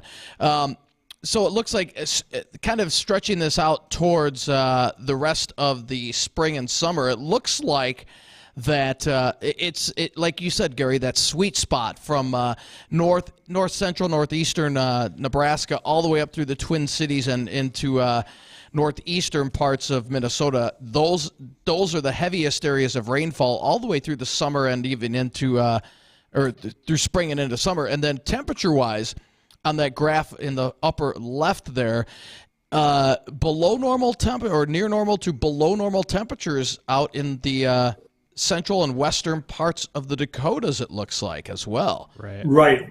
Remember, the weather pattern is cycling, everyone. And by the way, some of these graphics you're seeing, go join right now, weather2020.substack.com. weather2020.substack.com.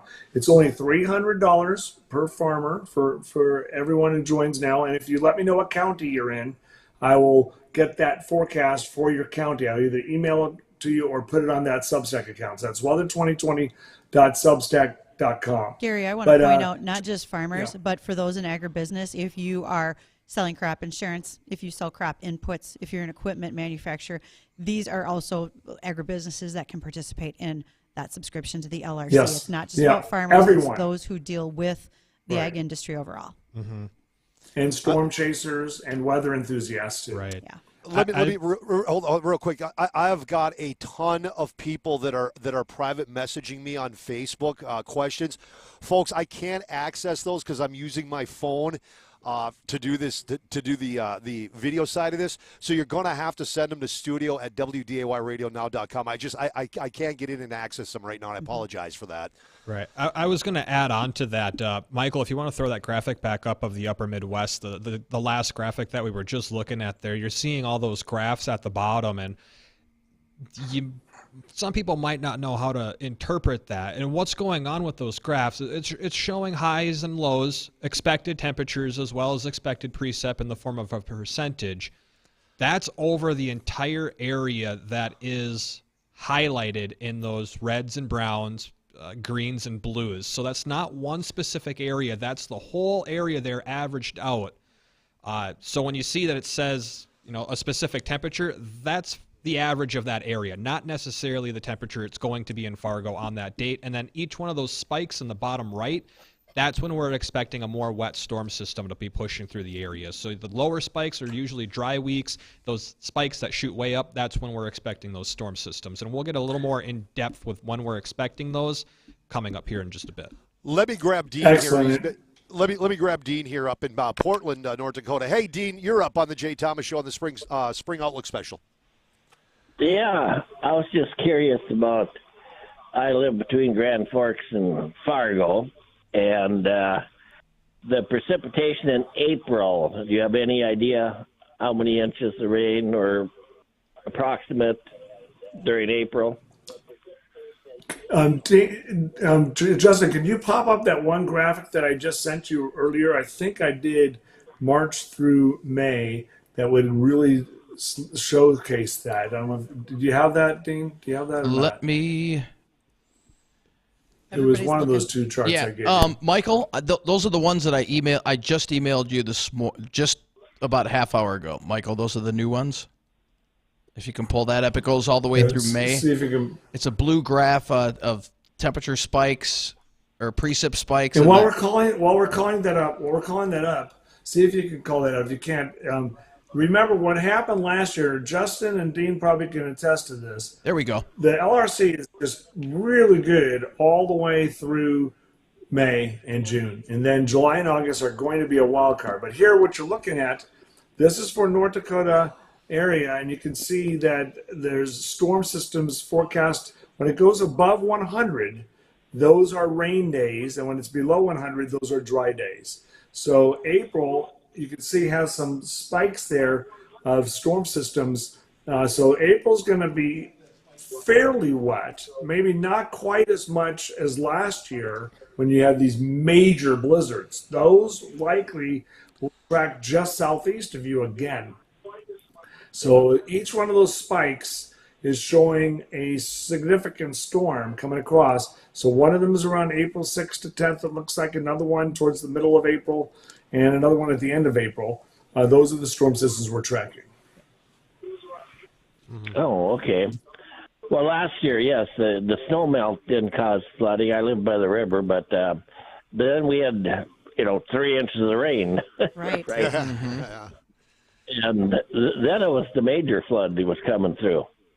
Yeah, exactly. Hey, Dean, I hope that helps you out. Appreciate the phone call. Thank you for listening to the Jay Thomas Show in the Spring Outlook Special, 701-293-9000. Our email is studio@wdayradionow.com. All right, guys, we've got about, I'm guessing probably about 30 seconds before we go to break. What are we going to hit when we come back? Well, we've got a couple of emails here. Now, again, if you emailed us on specific dates, if we don't get it fit into the show here, I've got the emails. Either myself or Justin will personally email you back on your specific dates if we can't get to them. So, but let's hold those off until the last hour. When we come back, let's hit on. Can we do the Outlook? Yeah, we'll do. Yeah, let's do the We'll do the full outlook for spring into summer for the Northern Plains, and let you know. Are we going to have drought? Are we going to have a late plant? We'll let you know exactly how it's going to look. I have to make decisions. Spring Outlook Special, including your phone calls in moments on AM 970 WDAY and The Flag.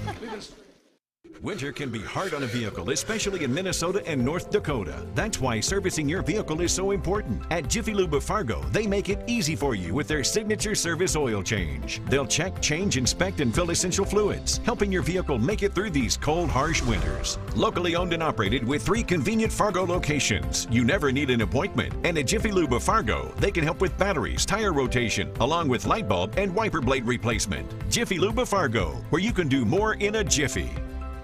If you're tired of the censorship of conservatives, here's the latest. David Horowitz, the famed author and conservative thinker, just posted a YouTube video talking about voting irregularities in the 2020 election, and his video was banned from YouTube. In his new bestseller, The Final Battle, David Horowitz is warning America that big tech and their social media are destroying America and threatening our freedoms. Horowitz says companies like Facebook, Twitter, Google, and YouTube control the information flows, and they're censoring your news. In The Final Battle, Horowitz also warns that a group of secret players are working to change America. Mike Huckabee says you must get this book. Newsmax calls Final Battle the book of the year. Get Final Battle in bookstores, or check out the free offer and save $28 by calling 800-NEWSMAX, 800-NEWSMAX, or go to finalbattle611.com. finalbattle611.com to get your free copy today. I'll second guest dinners with friends because they can be interrupted by diarrhea, gas, bloating, stomach pain, or oily stools. It turns out I have EPI, or exocrine pancreatic insufficiency, which means I'm missing the enzymes needed to digest food. My doctor prescribed Creon, pancrelipase, an oral prescription medication that replaces pancreatic digestive enzymes. Creon treats EPI due to cystic fibrosis, chronic pancreatitis, pancreatectomy, or other conditions. Creon may increase your chance of fibrosing colonopathy, a rare bowel disorder. Tell your doctor if you have a history of intestinal blockage or scarring or thickening of your bowel wall. If you're allergic to pork, or if you have gout, kidney problems, or worsening of painful swollen joints. Call your doctor if you have any any unusual or severe gastrointestinal symptoms or allergic reactions. Take Creon as directed by your doctor and always with food. Do not chew capsules as this may cause mouth irritation. Other side effects may include blood sugar changes, gas, dizziness, sore throat, and cough. These are not all the side effects of Creon. Creon is the #1 prescribed EPI treatment. Ask your doctor about Creon for EPI and visit creoninfo.com or call 800-633-9110 to learn more. That's CREON info.com.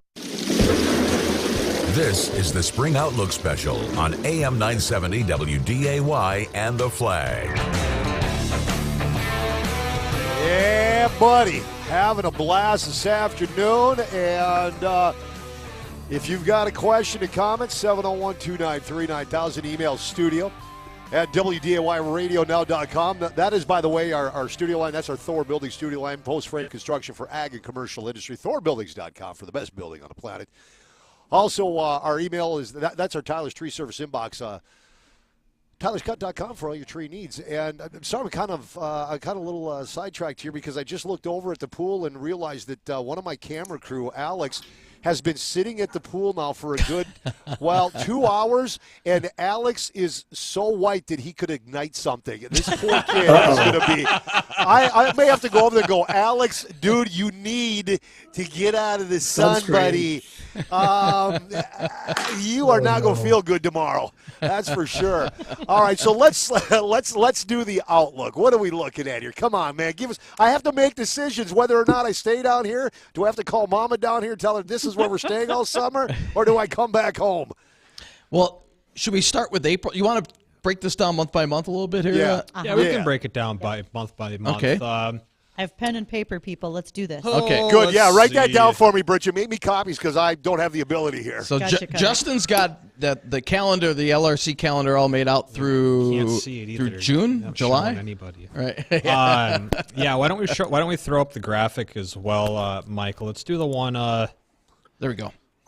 Yeah, let's. So that goes out through that September. One. So that's all the way through September. That's what we're going to be averaging throughout North Dakota. But when it comes to specific storm systems that'll be rolling through our area, what we're going to be looking for is for those big spikes. That's when the big storm systems are going to come through. And I'm not going to list out every single minor chance for storm, but I will highlight some of the areas where we're expecting maybe a bigger storm or at least potential for a larger scaled storm system to be pushing into the area. So as we wrap up March, we're kind of going through an active pattern right now, and that's one of our calendar outlooks from when we put back in December is the one that's coming through tomorrow, Wednesday night into Thursday. And then there's another little system coming in on Saturday, a little disturbance that could bring some snow. But we're expecting another big storm right around the St. Patrick's Day area. There's a chance that one might slide just to our south, has been the trend with most of the past storm systems, affecting through South Dakota, Iowa, southern Minnesota. It's just continued to get hammered. So the 16th through the 18th of March is going to be the next time frame for one of those bigger storm systems. And then we got another possible storm system that will probably go south of us the 22nd through the 24th, somewhere in that time frame. That doesn't mean it's going to be a 3-day storm, but I'm just highlighting time frames here. Another possible little system around the 26th or 27th, and one more to end the month of March. So there's about 3 main systems that we're keeping an eye on. That's the one right around St. Patrick's Day, one right at the end of the month, and one the last weekend of March as well. It'll be the 26th and the 27th. And that correlates right with those spikes of precip that I believe go into early April. It does. Right around Easter. And Michael, if you want to pull up the one just for Cass County, that kind of highlights those bands as well. So if you're looking in the bottom right corner there for March, those key storms are those bigger spikes right at the tail end of March. And as we head into April, I know people don't want to hear this. I think we're going to have a late winter, a late spring. I think we're going to have to worry about one of those classic storms in April where you get a blizzard on the backside, a severe setup on the front side in the warm sector of the storm. Where is that severe outbreak going to be? Probably likely in the Central Plains. I don't think it's going to quite reach up into here, but we'll have to worry about the backside of the storm delivering snow as we head into that second week of April. So as we switch into April, we're expecting one of those big storms to be right at the beginning, the first week of April, somewhere between probably like Gary had just said, between the 3rd and 6th. I got about the 3rd to the 5th highlighted on my calendar. Another possible system around the 9th and 10th, and then a possibly bigger storm system, which should hopefully be our last snow around the 14th, which And just so that happens was to be on my birthday. that was the one from the 11th through the 14th. That's the major storm that hit Minneapolis with Yep. all their snow. So, and there is potential that one of those storms, if there's blocking, which has kind of been in every other cycle, we had it in cycle 2. We didn't have it in cycle 1 or 3 to that degree. Is this going to continue in an oscillating pattern? Will we get the blocking in April for cycle 4? It's a possibility. That could be an extended storm if it just sits there and lasts in our area like it did back in December. That was that 3-4 day winter storm that we had. But does that blocking change? Because doesn't the jet stream kind of, it moves up as we progress into spring, so does that change the whole blocking thing? So the way that the blocking works, in my experience with the LRC, it acts like an influence on the pattern. Am I right, Gary? Yeah, what's happening right now, there's a big block forming up there, and it's really causing the influence that stretches the pattern down towards California. This is why California is getting blasted again right now, and they're going to get another one here in a few days. The block, this year's block, is causing, some blocks cause it to go due south of the block, and the northeastern United States would have had a cold, stormy winter, but it shifted southwest with this year's LRC, and that's why the southwest has been hit, and the path from Nebraska to Minneapolis is the sweet spot for the heaviest rain. So as we go into April, I'm not expecting as much blocking, but we'll have to see. If there is one, it could keep you in winter a little bit longer. Okay, so April 9th and 10th, possible storm. We might as well just cancel Easter right now, tell the bunny not to come? No, You can't. Well, actually, if we cancel it, we can maybe get those dang egg prices to go down. If no one's out there buying eggs, the price will go down, people. Well, you can buy them now, but you sure ain't painting them. Yeah, you're eating them. That's what you're doing, and you're not letting them go to waste. Let's see. I was going to go somewhere on this now. So we're in April. Well, for April, we should dry out that. At least for the most part, we should be drying out after that. How are temps looking in April? Pretty cool. Cool, not starting to warm up until the tail end. That's also that same time period where we could see, that late frost, late freeze period, mid to maybe late April, depending on how much cold air gets dumped down behind the storm. The one thing I was going to mention, going back to that blocking, we're doing our dates here based on how long we think that this LRC cycle is. We have a really good idea. We know how long it is. But when it comes down to it, it oscillates a day or two either side of that average. So these dates, they could be off by a day, maybe two. Sure. You're off a day or two, several months out. Hey, some people are off by a day, 7 days out. It doesn't matter if it's off a day or two. It's still going to happen. Well, it is, but you can just book your flights a little longer down there in Florida. Oh, man. Hey, come on, keep going. I want to get to May. All right. Well, we'll have to get to May in the next hour. But before we head over to break, to wrap up April, we should dry out after that. There's a storm or two between the 9th and 15th in that week.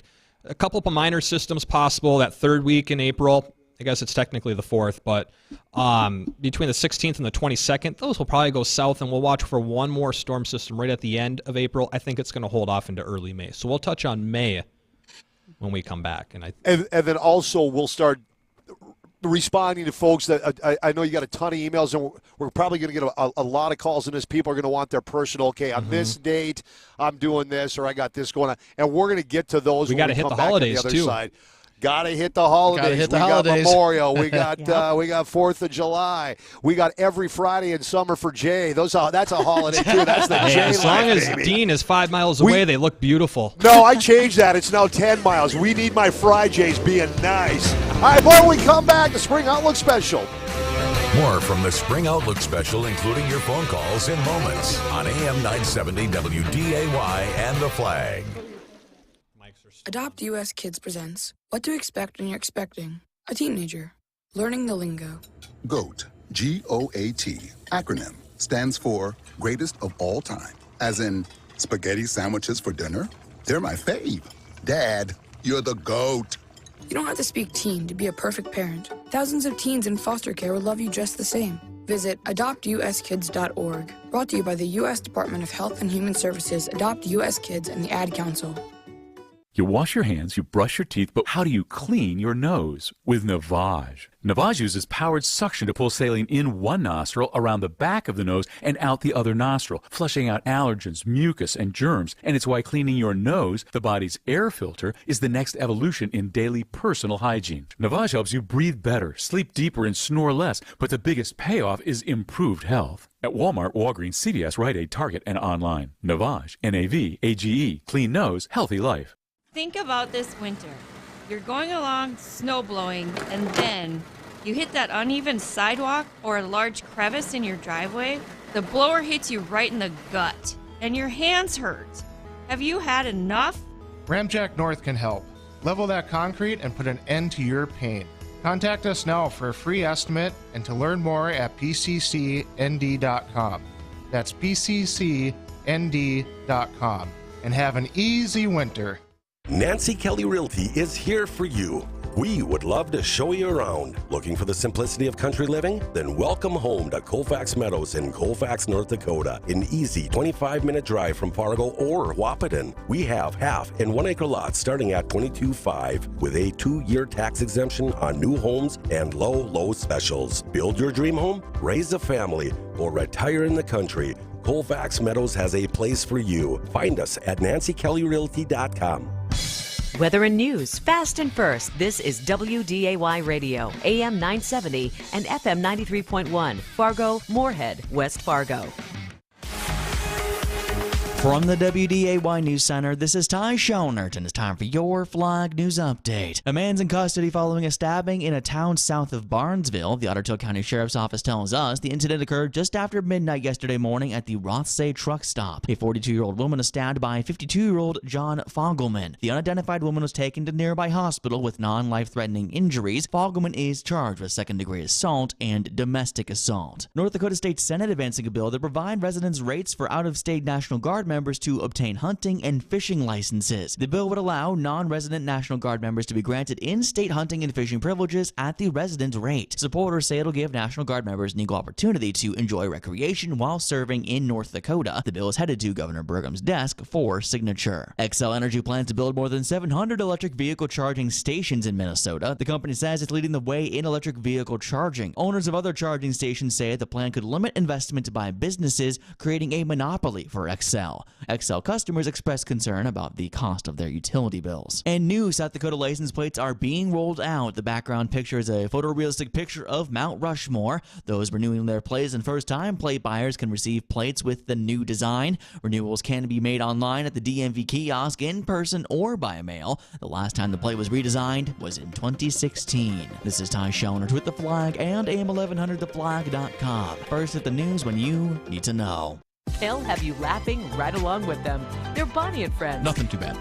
You got Dean. You could make money there. That could have been $10. We don't do that. He's just doing his job. But he could Full take service calls when meteorologist. he gets off the air, and it could be $10 a pop. What are the 3 numbers on the back of the card? I mean, how hard is this? Did you live a criminal life when you were young, I was trying or what? to make money. I'm collecting Social Security. Well, don't drag Dean down with you. I can't afford to have both of you in jail at the same time. Bonnie and Friends. Catch them weekday mornings beginning at 5. Hey, hockey fans, the National Collegiate Hockey Conference returns to Xcel Energy Center for the 2023 NCHC Frozen Face-Off March 17th and 18th. Don't miss a moment of the fantastic excitement and all the great tournament activities, including FanFest and the NCHC Fan Skate. It's the 2023 NCHC Frozen Face-Off live from Xcel Energy Center March 17th and 18th. Purchase tickets now at Ticketmaster.com. From ABC News, I'm Michelle Franzen. A deadly ending in the kidnapping of 4 Americans in Mexico. 2 died and the 2 others were found alive today in the border city of Matamoros.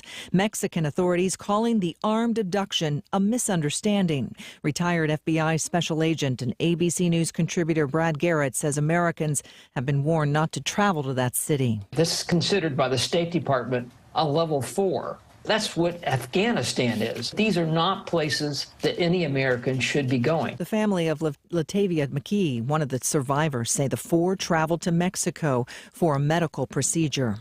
House Speaker Kevin McCarthy brushed off questions about releasing additional security footage of the January 6th attack to Fox News. On his show, host Tucker Carlson called the Capitol riot, quote, a peaceful gathering. Capitol Police Chief Thomas Manger today issued a memo describing the program as, quote, filled with offensive and misleading conclusions about the January 6th attack.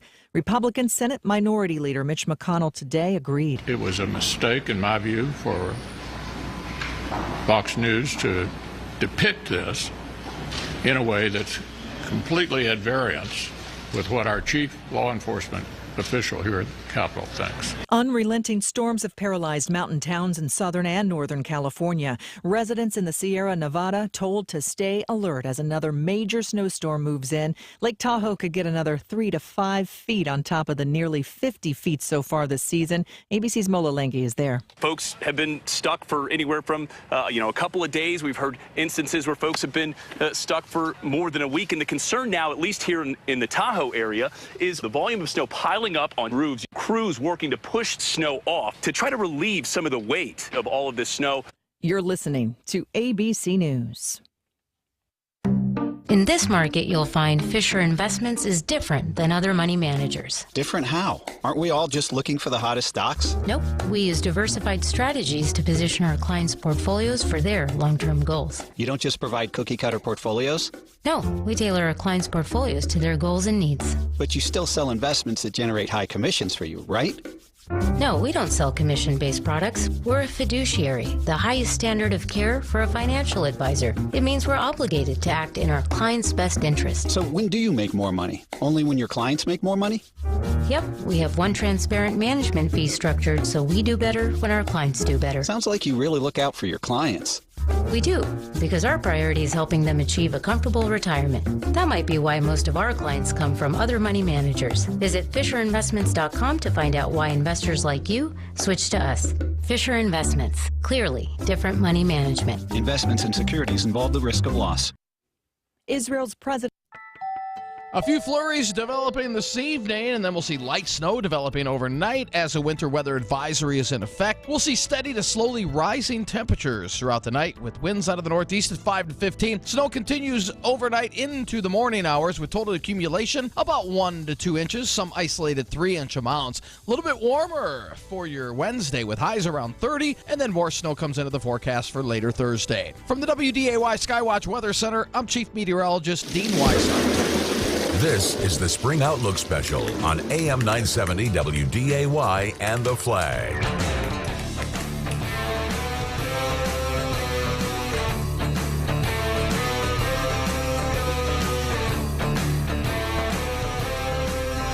Everybody, come on. Come on. It's happy hour. Yeah. All right, welcome back. It is the Spring Outlook Special on 970 WDAY, 93.1 FM, AM 1100 The Flag, 92.3 FM The Flag, and for you fine folks out there in western North Dakota listening on KTGO Radio. That man right there, that is the founder. That's Gary Lezak. If you're watching us online right down there, that is Justin Storm, our meteorologist, and Bridgette Readel, our ag director. And right there he is, our chief meteorologist, Dean Y. Ryder Kawasaki. It's Wysocki. All right, 701-293-9000. Our email studio at WDAYRadioNow.com. You can also go to weather@flagfamily.com. All right, let's wrap up the rest of what our spring summer looks like. I think we are up to May now. And then let's get to these emails and get to people's personal forecast. Yeah. Yeah. Let's go ahead and throw up Cass County back up there, Michael. Real quick, let's thank our sponsors again. Yeah. Big thanks to OK Tire, Rainbow PlayStations, Gateway Building Systems, and Jiffy Lube of Fargo. Thank you so much for being our sponsors for our show. We really do. Absolutely. Big thank you. And Justin, as you call up that graphic, remember what we're talking about here is the weather pattern is cycling regularly. It's absolutely fascinating. This year's weather pattern is one of the most complex I've ever experienced. I was going to say something, Gary, about that, because it's been a roller coaster ride following this thing. Yeah, but it's right on schedule. As we go through the complexities, that's what the LRC does. It brings order to the chaos. It describes the order to the chaos. But we know when and where storm systems are going to strike. Like the one that's going to strike later this week, you're going to probably get 3 to 6 more inches of snow. It's not fair because here in the city we don't get any. I'm telling you, Gary, you got to move up here. I don't know whether to move to Colorado, North Dakota, or Florida. I'm not sure. What do you think, Jay? Florida, you better like heat and humidity because it's hot. But you know what? I know. It ain't snowing, baby. It doesn't look bad right now to me. But anyway, it is a little miserable. It's a little miserable when you got to sit out here for hours on end filming cars. That gets a little hot. You look like you're getting tanner and tanner and tanner while we talk. I'm telling you, it is. Changing it's just shades like, of red. Holy smoke, man! It's warm out. Drink some water. It's amazing. Tea, baby. Tea from Sonny's. I love it. Justin's about to show some of these maps that are from our LRC model. And this LRC patent pending model, the LRC is the one system in the world that can predict when and where things will happen. All these other forecasts you hear from out there will give you a 90-day forecast, a seasonal forecast, but that's it. Here, we're moving into the 4th cycle of this year's pattern right now, and so we know the pattern really well. There's a wild card, though. July and August last year was very wet in North Dakota until it hit the summer. So it doesn't mean every summer dries out, but sometimes the pattern shifts up into Canada, and we'll have to see how that happens this year. But this will be reliable through June for sure. Pitter patter, let's get at her. What's going on in May? Yeah, let's go through May and June here. All right, so let's throw up Cass County again there, Michael, and then we'll kind of bounce around between that and North Dakota, and we'll zoom out a little bit more. But focusing in on our area, just to recap what April was, I'm not going to go through the dates again, but that right beginning of the 2nd week of April towards the middle of the month looks wet. Then the back half dries out, be a little on the cooler side. There's still a few systems in there that we'll keep an eye on. Now, going into May, we were kind of touching on, hey, the second, maybe the 3rd week, looks like more the 3rd week than the 2nd is going to be pretty wet up here in the area. Some specific dates that I have that could be some more impactful systems in our area be around the 4th and 5th of May, the 11th through the 13th, probably a system in that time frame, and then a pretty big sizable storm system that is likely probably going to contribute to a large severe weather outbreak. How far north is that going to extend? I don't quite know at this moment, but around the 15th to the 17th, maybe 18th. So somewhere in that 15th to 18th, I'm leaning between the 16th and 17th, but we'll leave it at that 4-day window right now just because I don't know how fast or slow that portion of the cycle is going to slow down or speed up at this moment. Then it looks like we start to dry out a little bit the last week until the very end of May. We'll watch for another system around the 28th and 29th. Memorial Day weekend. It rains every Memorial Day. What were you expecting? Yeah, how are you surprised at this? It's 52 degrees. You're not getting in that I lake. don't like this. I hate this. All right, June. For the most part, June looks like a dry month until you get to the very end and maybe the very beginning. We can hear when you Quit do tapping that. your pencil. Yeah, what That's is that? not me. Hey, That's not me. I'm stupidly texting. Oh, no, but Justin's tapping his pen over here, too. We can hear that on the mic. That's what, No, I thought it was it's me. an eraser. It doesn't click. Oh, Okay, sorry. Mom's making you stop. Way to now. interrupt me. I was on a roll, Sorry. too. All right, Come now on, let's go, buddy. Get my readers out here. I got readers. Yeah. So June, right as we head into June, that's when it looks like it's going to be wet. You know, end of May, maybe into the first couple days of June will be on the wet side. I got the 2nd, 3rd targeted for a potential system in the area. And then for the most part, June looks to be on the drier side, although I do have some dates selected that could pose a risk for either some severe weather or some periodical rain, somewhere around the 6th and 7th. A maybe system on the 9th and 10th, probably going to go south of us, something between the 17th and the 19th and 27th and 28th. And again, that's not highlighting every minor chance for rain. That's just the potential of a system that could maybe develop into something more than a spitting of rain here in the area. So that's for June. Let's really hit the 4th of July. Oh, no. Is that a big red circle on the 4th of July? I just put a big ol' X over the whole month of July. No, I'm kidding. It'll be fine. So 4th of July weekend. Or First week looks wet. I'm sorry. First week in July. First week of July looks to be on the wet side. I got something between the first and second. You shouldn't say I'm sorry, Justin. I hate saying I'm sorry. Just you know, sports guys on those sports shows. We have 3 meteorologists in here. We should just go at it. You know, they just go at each other. Right. That's what I like. Cage match. We should not say, because there's Bridgette, tell us there's benefits if it rains the first week of July. Okay, so I am responding to messages left and right here too. Even though Justin says it's going to have a weather outbreak, it doesn't mean we're going to rain a foot. Doesn't mean that it's going to be over 14 states. We can dial that down, but just plan for the fact that there will probably be something so that you know about it. But we're not saying it's going to be end of the world epic. You know, and this is also great just in terms of agriculture because we're going to get some periodical rains. There's going to be dry, warm periods, which will be great for growing degree days. Yes. You'll get your periodical rain, and then you'll get a few of your bigger soakers to last through those dry parts. Well, no, I'm seeing 4th of July weekend might be wet, but it looks like the 4th of July, it might 4th start of July to dry out. will be on a Tuesday. I got a maybe system on the 4th of July. That could be just south of us. It might not even materialize into a storm system, but I see a disturbance that could maybe form into something on or around the 4th of July. I have that first weekend, the 1st and 2nd highlighted for a storm. The 6th and 7th could maybe have another system around that time. And then as we head throughout July, looks like periodical rains every handful of days, and maybe a system around the 12th, 13th, 14th, 17th, 18th, 23rd, 27th, 28th. And Gary, you had mentioned that July and August would be the wild card because those would, we might have could lift north. Yeah, we might have a tendency to dry out more than forecasted. Yes. Is that now? That kind of happened last year, if I'm not mistaken. Did it not? Or was it a little later? It was a little late. We started to, but we really tapered off on the rain at that tail end, and it all. The moisture was there. It just shifted.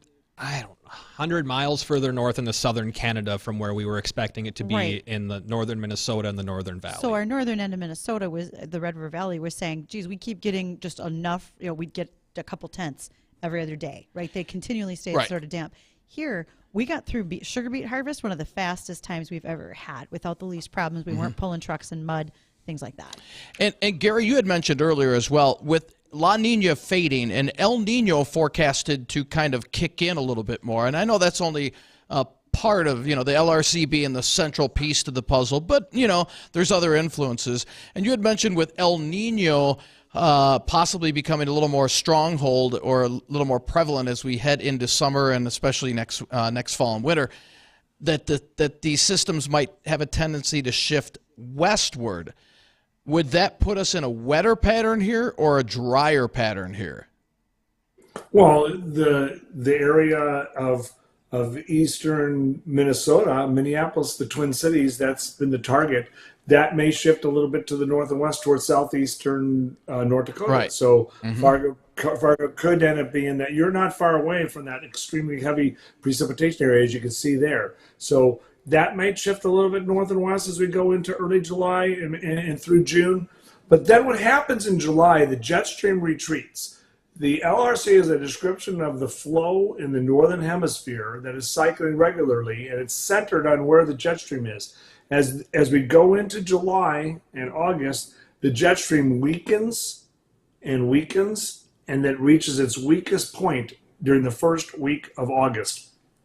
What causes the jet stream is temperature contrasts. So when it's really cold there in the winter, it's 40 below zero in central Canada, and it's 100 in South Texas or Mexico. It's 140 degrees in contrast.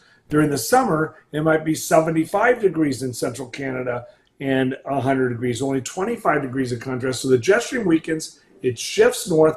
The pattern continues to cycle, though. So those systems, even in July and August, are there, and then they re-strengthen and reinvigorate as we go into September, and then, boom, a brand new magical thing happens, and the weather pattern sets up again next fall. Yep, and before we head into our break here, I'll just touch on August real quick. The first couple weeks of August look dry. I still think there'll be a couple of minor systems. They could be north of us.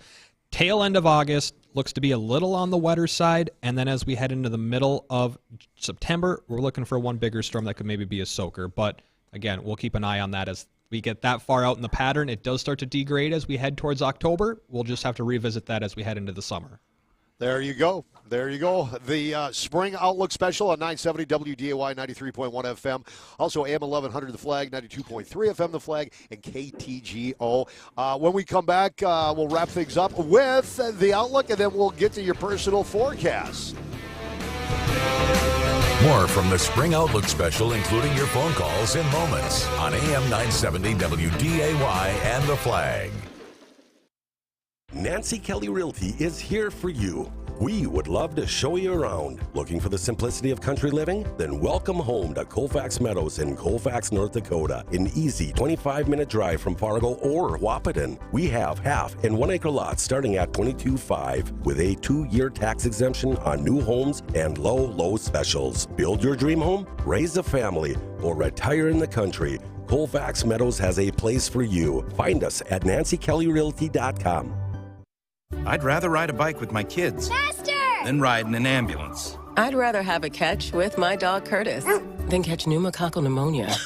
If you're 19 or older with certain chronic conditions like heart disease, asthma, or diabetes, you may be at increased risk for pneumococcal pneumonia. Ask your doctor or pharmacist about getting vaccinated with Prevnar 20 pneumococcal 20-valent conjugate vaccine, a Pfizer vaccine that can help protect against pneumococcal pneumonia in just 1 dose. Learn more at Prevnar20.com. Prevnar 20 is approved for adults to help prevent infections from 20 strains of the bacteria that cause pneumococcal pneumonia. Continued approval may depend on a supportive study. Don't get Prevnar 20 if you've had a severe allergic reaction to the vaccine or its ingredients. Adults with weakened immune systems may have a lower response to the vaccine. The most commonly reported side effect was pain at the injection site. For additional common side effects and full prescribing information, please call 1-855-213-2138 or visit Prevnar20.com. At Charmin, we heard you shouldn't talk about going to the bathroom in public, so we decided to sing about it. When you're rolling Charmin ultra soft on the potty, this is supposed to roll it back, everybody. Charmin's irresistibly soft and hella nice. The crib is always stocked. It's our party vice. So our chicks feel fly. So everybody wanna touch the sky. Charmin Ultra Soft is irresistibly soft and more absorbent, so you can use less. Enjoy the go with Charmin. When it's time to build outside the box, build with Thor.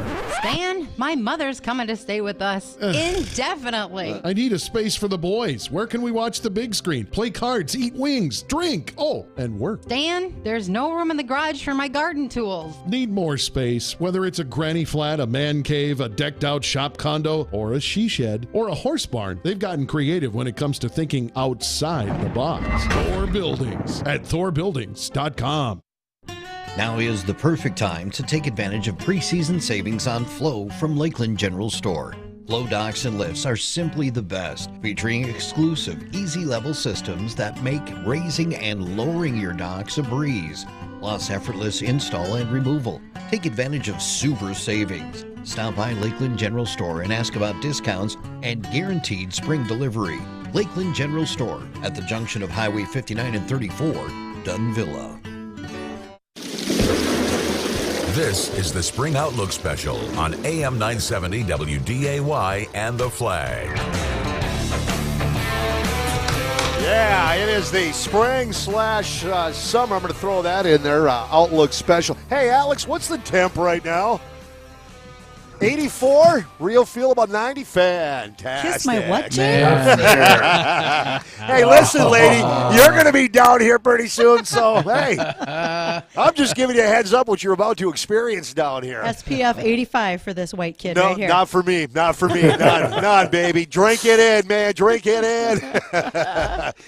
All right, Dean, real quick, let's one more time thank the sponsors. Yeah, we'd like big thank you to Jiffy Lube of Fargo, Gateway Building Systems, Rainbow PlayStations, and OK Tire. Couldn't do it without you. We want to thank you for being our sponsors for our spring and summer outlook. So we're going to... Let me grab Wyatt the one-man riot first, and then we'll wrap up. Sounds good. All right, Wyatt the one-man riot. You're on the Jay Thomas Show. Hey, thanks, Jay. Love the show. Thanks for taking my call. You bet. The weather guys, you guys are the best. I listen to you guys all the time. Appreciate it. I've been your best salesman on this. Gary, thanks for everything you do. I had a quick question about On or around July 15th, we're going to the UP, Upper Michigan, and I was just curious what the weather would be, let's say, in the Marquette area around July 15th. July 15th. See, look, they're all waiting for me to go look. Yeah. Gary's got all the very important info. He's got the dashboard. He's got the model. I can do it. It takes me about 45 seconds, though. So I go in July 8th. I'll put it on one end. We need to put this model on the air one day, and people will be blown away. July 15th is what you wanted? Mm-hmm. Yeah, anywhere around July 15th, I could adjust it, but we're looking for good weather at Pictured Rocks. So upper peninsula of Michigan? Yeah. Yes.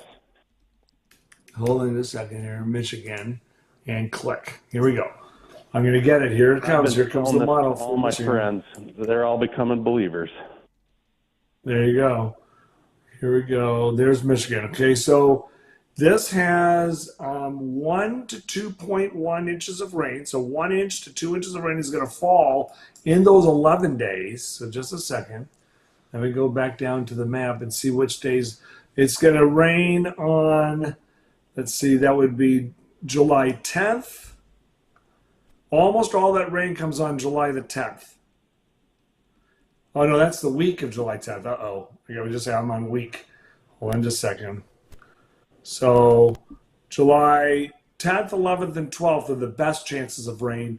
And temperatures are going to be about, this shows 74 degrees right now. That's what it shows right now. That's not bad. Not bad. Not bad for the Upper Peninsula, no. Right. Yeah. All right. Thank you very much. Thanks, Y. Appreciate it. You got it. 701-293-9000.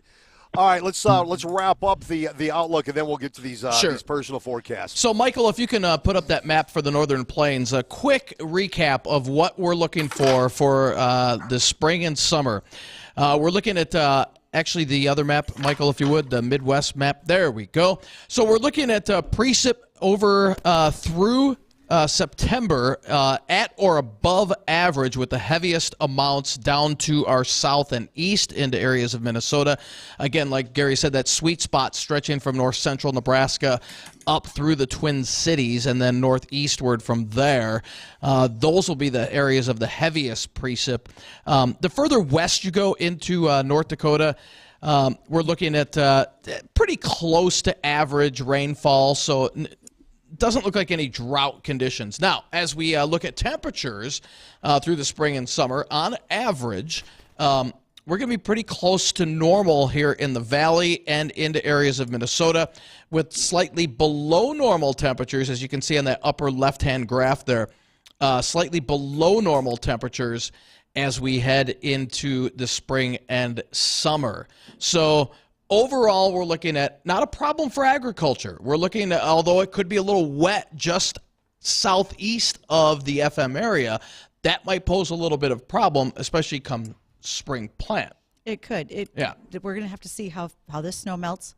What we see in April, likely going to be snow is what you're telling me, not necessarily rain. Right. But again, I'm not going to bet the farm that we're planting soybeans again on July the 5th, but I would say we could, there's folks that love the idea of getting their soybeans in as early as possible. We may push that out a little. I've got it. So basically, pretty close to normal temperatures in the valley, cooler than normal temperatures out in the western part of the state, about average temperatures into Minnesota. So we're not looking at a big, hot summer. We'll have our hot weather, but nothing long and extended, which is good news. And precip we shouldn't have a problem with.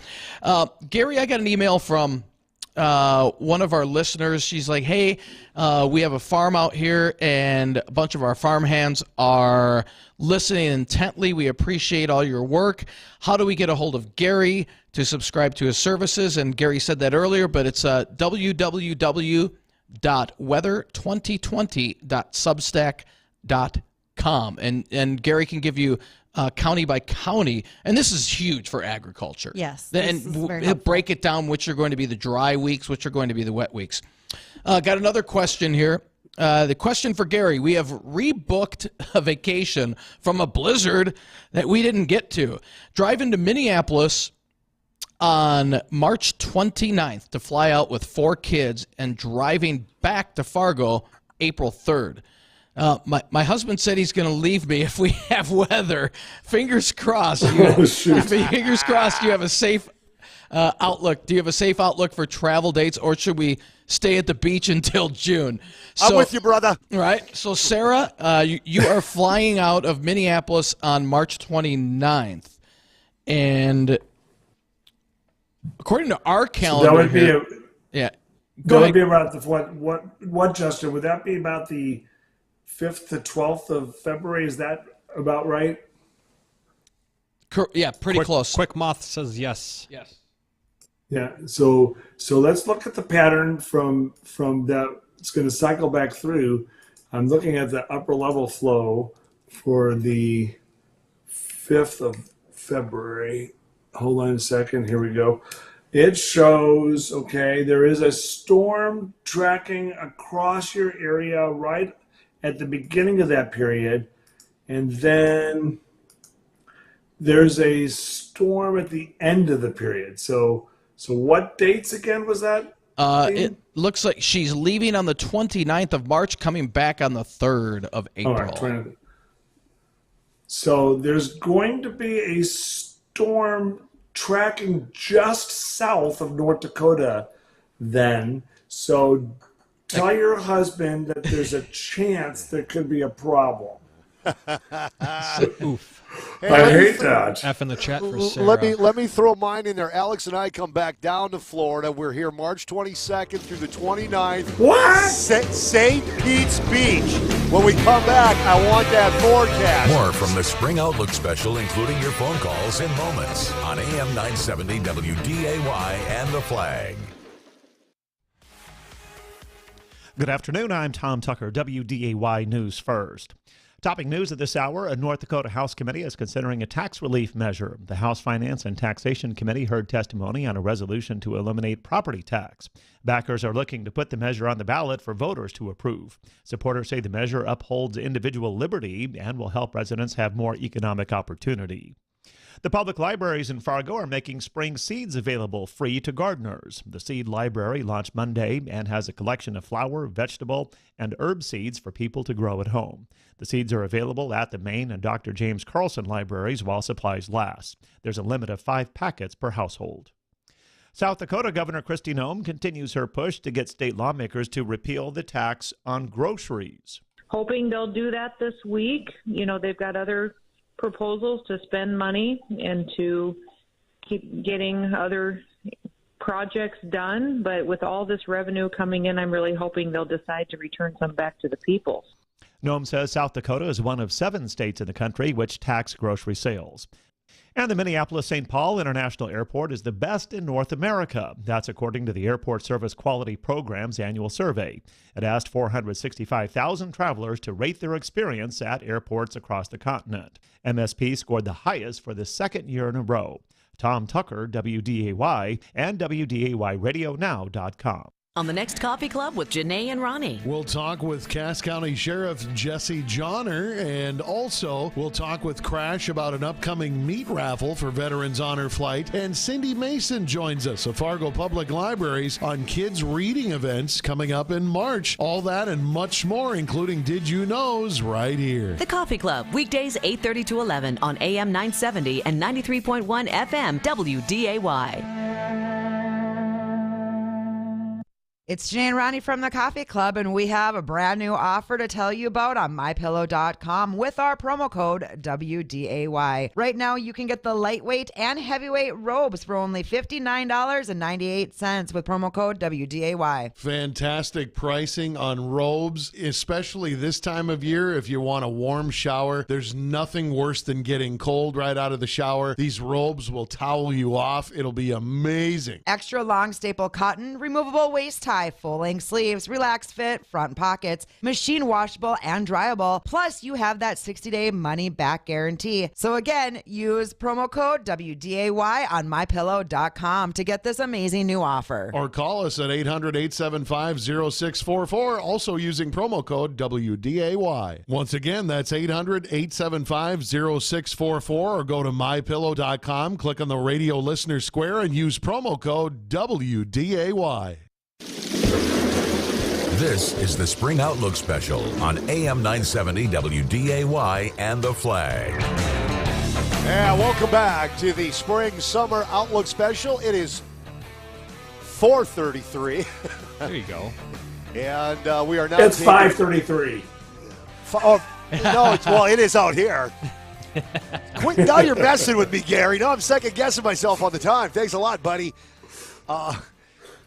701-293-9000. Email, thank you, studio at WDAYRadioNow.com. Now, before you give my outlook for Alex and I when we come down to St. Pete's Beach, Serrata Resort, Bridgette, have you ever flown into the Orlando airport? I have in the past, yes. So you know the chaos at that airport. And I understand Holy it's smokes. way worse. I was getting pictures of traffic into it the other day, as well as lines at TSA. So just plan for it to be awful. Yeah, we posted some pictures up on our social media sites, and it's just pure chaos there. Yeah. So get ready. What time do you fly in? Like 3:30 tomorrow afternoon. It's about the time have fun. Good luck. Great. All right, what do you got for me, Gary? What do you got, brother? We've got a lot. We got, you got to go to weather2020.substack.com to join Weather 2020. Is that a call? Do you have a call, Gary? Is that what it is? Nope, not yet, but we've got tons of emails to answer. No kidding. No, I want my St. Pete's I was Beach. wondering. I was thinking. I didn't know what. But by the way, one thing I want to tell you, KCI, we have a brand new airport here in Kansas City. You almost need to fly in and check it. It's 1 week old. It's amazing. We've literally gone to the big town. We're like huge. Yeah, you need to come down and visit. So Gary, you guys want to get some of the emails, or you want? Jay wants his. Oh, Jay wants his first. I want mine. All I mean, right. it's his show. Perhaps. Well, that's a good point. That's like my fourth rim shot. So when are you going? March 22nd through the 29th, St. Pete's Beach. Oh, hey, Jay. So you're going to. Jay, it's going to be great. Now listen. I've got your forecast. I've got your forecast. Yeah, what is it? Why? Bomb cyclone. What's a bomb cyclone? I don't even. Stop it. All right, get your emails. What do you got? Well, you guys, Bridgette, you want to lead off? We and just to let everybody know, I mean, we've got hundreds of emails, and we're not going to be able to obviously get to them all. I promise you that either I will reply or Justin will reply to your personal requests. Yep. So if we don't get them answered, we'll get to them. Give us a week because there's that many we have to answer. But, right. But we will get to them. So. And I had one about the Black Hills over Memorial Day weekend, but I don't have a specific county for it because I don't remember what county it's in right now. So maybe that one I'll just make sure we answer on the backside. Yes, just send it over to us. Okay. We'll take care of it. Got that one. We'll take care of that. Others that are coming up, I've got folks that are curious about the Texas Panhandle. A lot of mine are outside region. So we will answer those as soon as we can. But go ahead, guys. Okay, I've got one from, I believe this was Hal. He said, Gary, great job on the LRC. Thank you so much for being accurate with this. Last year was forecasted to be a very stormy summer in terms of wind. And I remember that because in the fall, we had so many storms rip through North Dakota with a lot of wind, and that carried into the summer. We had a lot of windy storms. Haven't seen so much of that this well, especially compared to last year. So the question was, Gary, this individual does a lot of outdoor work. Can we expect a windy spring and summer like we had last year?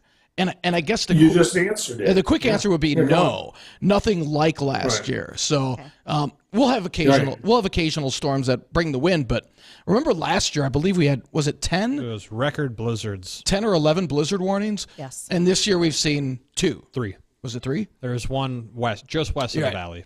I want to see you guys. So that'll tell you right there that it's not going to be as windy this spring and summer. So that's good news. The pattern is cycling regularly. It's close to about 7 weeks this year, And so what's happened is going to continue to happen. California continues to get hit, but the thing in California, the jet stream lifts north and their rainy season ends by the end of April. So even the same pattern will suddenly go dry in California because it just dries out every year as you approach summer. For North Dakota, this year, the storm's track has been to your south, so these powerful surface low pressure areas have been tracking across Kansas, Missouri, into the upper Midwest, and they've gone south of you, so you haven't had as much wind. And that's a sign, just like last summer, we knew it would be windy with these storms, not as much wind this year. So you're not going to have to deal as much. It's just as you saw, those 2 to 3 blizzard warnings, those storms will likely produce wind, but the rest of the ones will not be as windy. And Gary, I know Bridgette had hinted on this earlier. Can you quick look up Rapid City for Memorial Day weekend, please? That was one of the emails. Is that the same one, Bridgette? The one from Phil? From Phil? Yeah, he's looking. Yeah, for they're Black going Hills. up into the Black Hills for Memorial Day weekend, wanting to know if how the weather is going to act during that weekend. Okay, let me call up South Dakota. Hold on just a second. Here we go. This is the LRC model depicted in this dashboard. So what, Memorial Day weekend? What Correct. weekend is that? 30th, 31st? 20th, 29th. 29th is Memorial Day. Okay. 29th is Memorial Day. So 25th, I got to put in 25th to begin. I'll put in May 31st to end, and you'll get a specific forecast. And then I don't know what county that is, but let's see, all of North Dakota I'll have. All of South Dakota. Here we go. Here it comes. It's loading up. It's a very fast computer model. And there we go. So it's saying that it's going to be 2 degrees above average temperatures out of Black Hills. So 2 degrees above average. And it has a high temperature of about 73 to 76 degrees and a low temperature of 49 to 50.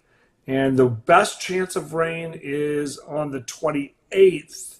The 27th and 28th, there is a chance of a few showers and thunderstorms. Okay. So that would be right around Memorial Day. Hey, so Gary, 40 chance. Go, I'm sorry. While you have South Dakota up, guys, let's hit this because there are so many people from the region that head out to the Black Hills for Sturgis, for the bike rally. Yes, they do. And also during that time is WeFest here.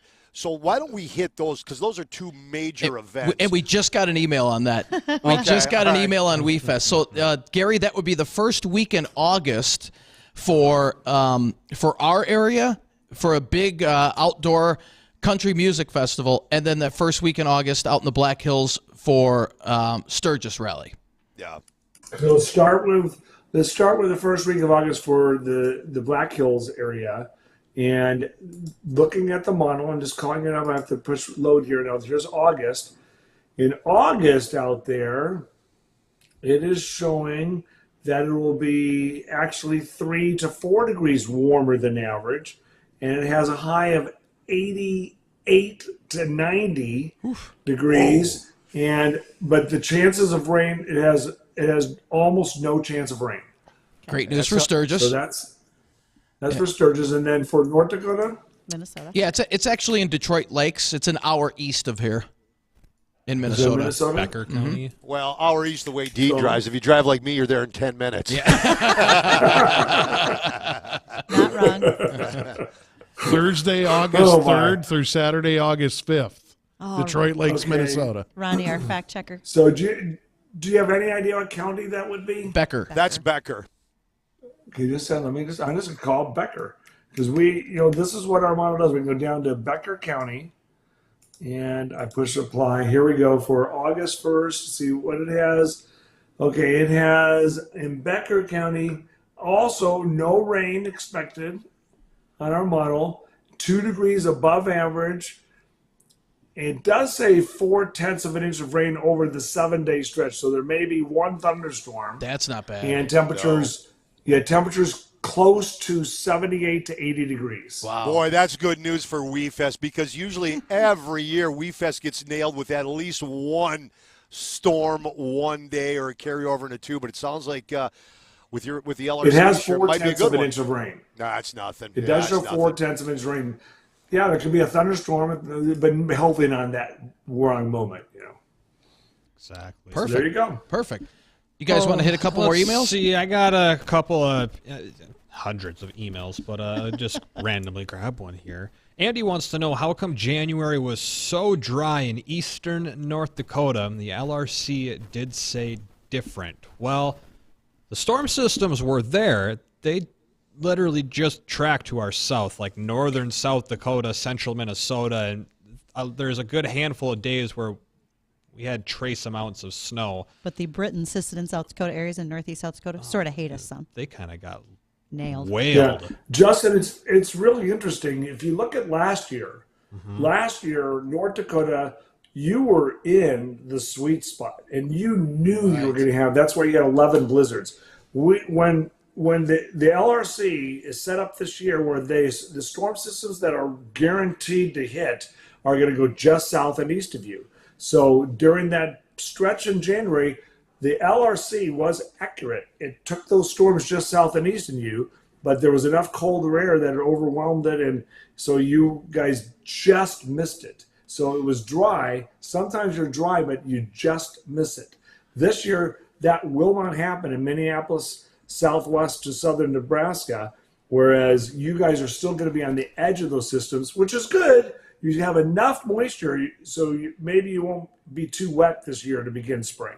All right, do we got time to grab Katie, or do we have to wait till after the break? We got 2 minutes. Yep. Okay, Katie in Devlin, South Dakota, you're up on the Jay Thomas Show on the Spring-Summer Outlook. I've been learning about sunspots in school, and I was wondering if sunspots affect our weather. Sunspots affect our weather and go in cycles. Is the LRC based off sunspots at all? Great question, Katie. Look at that. There's a future meteorologist right there. I know. That is a really good question. Sunspots are not going to immediately directly affect the weather, but they always have to be taken into consideration. When we have a coronal mass ejection, it can influence the electric grids and all kinds of activity. But when it comes to weather, the solar cycles influence climate for sure. All right, there's an influence on climate, but there may even be some kind of influence from the sun that affects the LRC itself each year. But overall, if there's sunspot activity, it's not going to impact a storm as far as we know it. If there's a storm scheduled for North Dakota based on the LRC, sunspot or no sunspot, it's going to hit. Awesome. Great question, Katie. Okay. Yeah. Very good question. I have another question, too. All right, we got about 30 seconds real quick. You got to Our go fast. family is thinking of going tubing in Alexandria on Saturday. What's the weather supposed to be like? Snowy. Alexandria, Minnesota, that's Otter Tail County. We'll have an answer when we come back for you, Katie, okay? It's gonna snow. Is that Douglas? That's Douglas County. I'm sorry, Douglas County. That's the Thanks, Saturday. Wes. We'll see. That's why- We'll have snow. We'll have snow on Saturday. All right, snow on Saturday in Alexandria, Katie. Hate to break that news to you. All right, when we come back, more of your emails, your phone calls, and we are going to wrap things up. Man, this was a fast 3 hours, guys. I know. 3 more to go. All right, more when we come back. Jay Thomas Show. What'd you say? 3 more to go.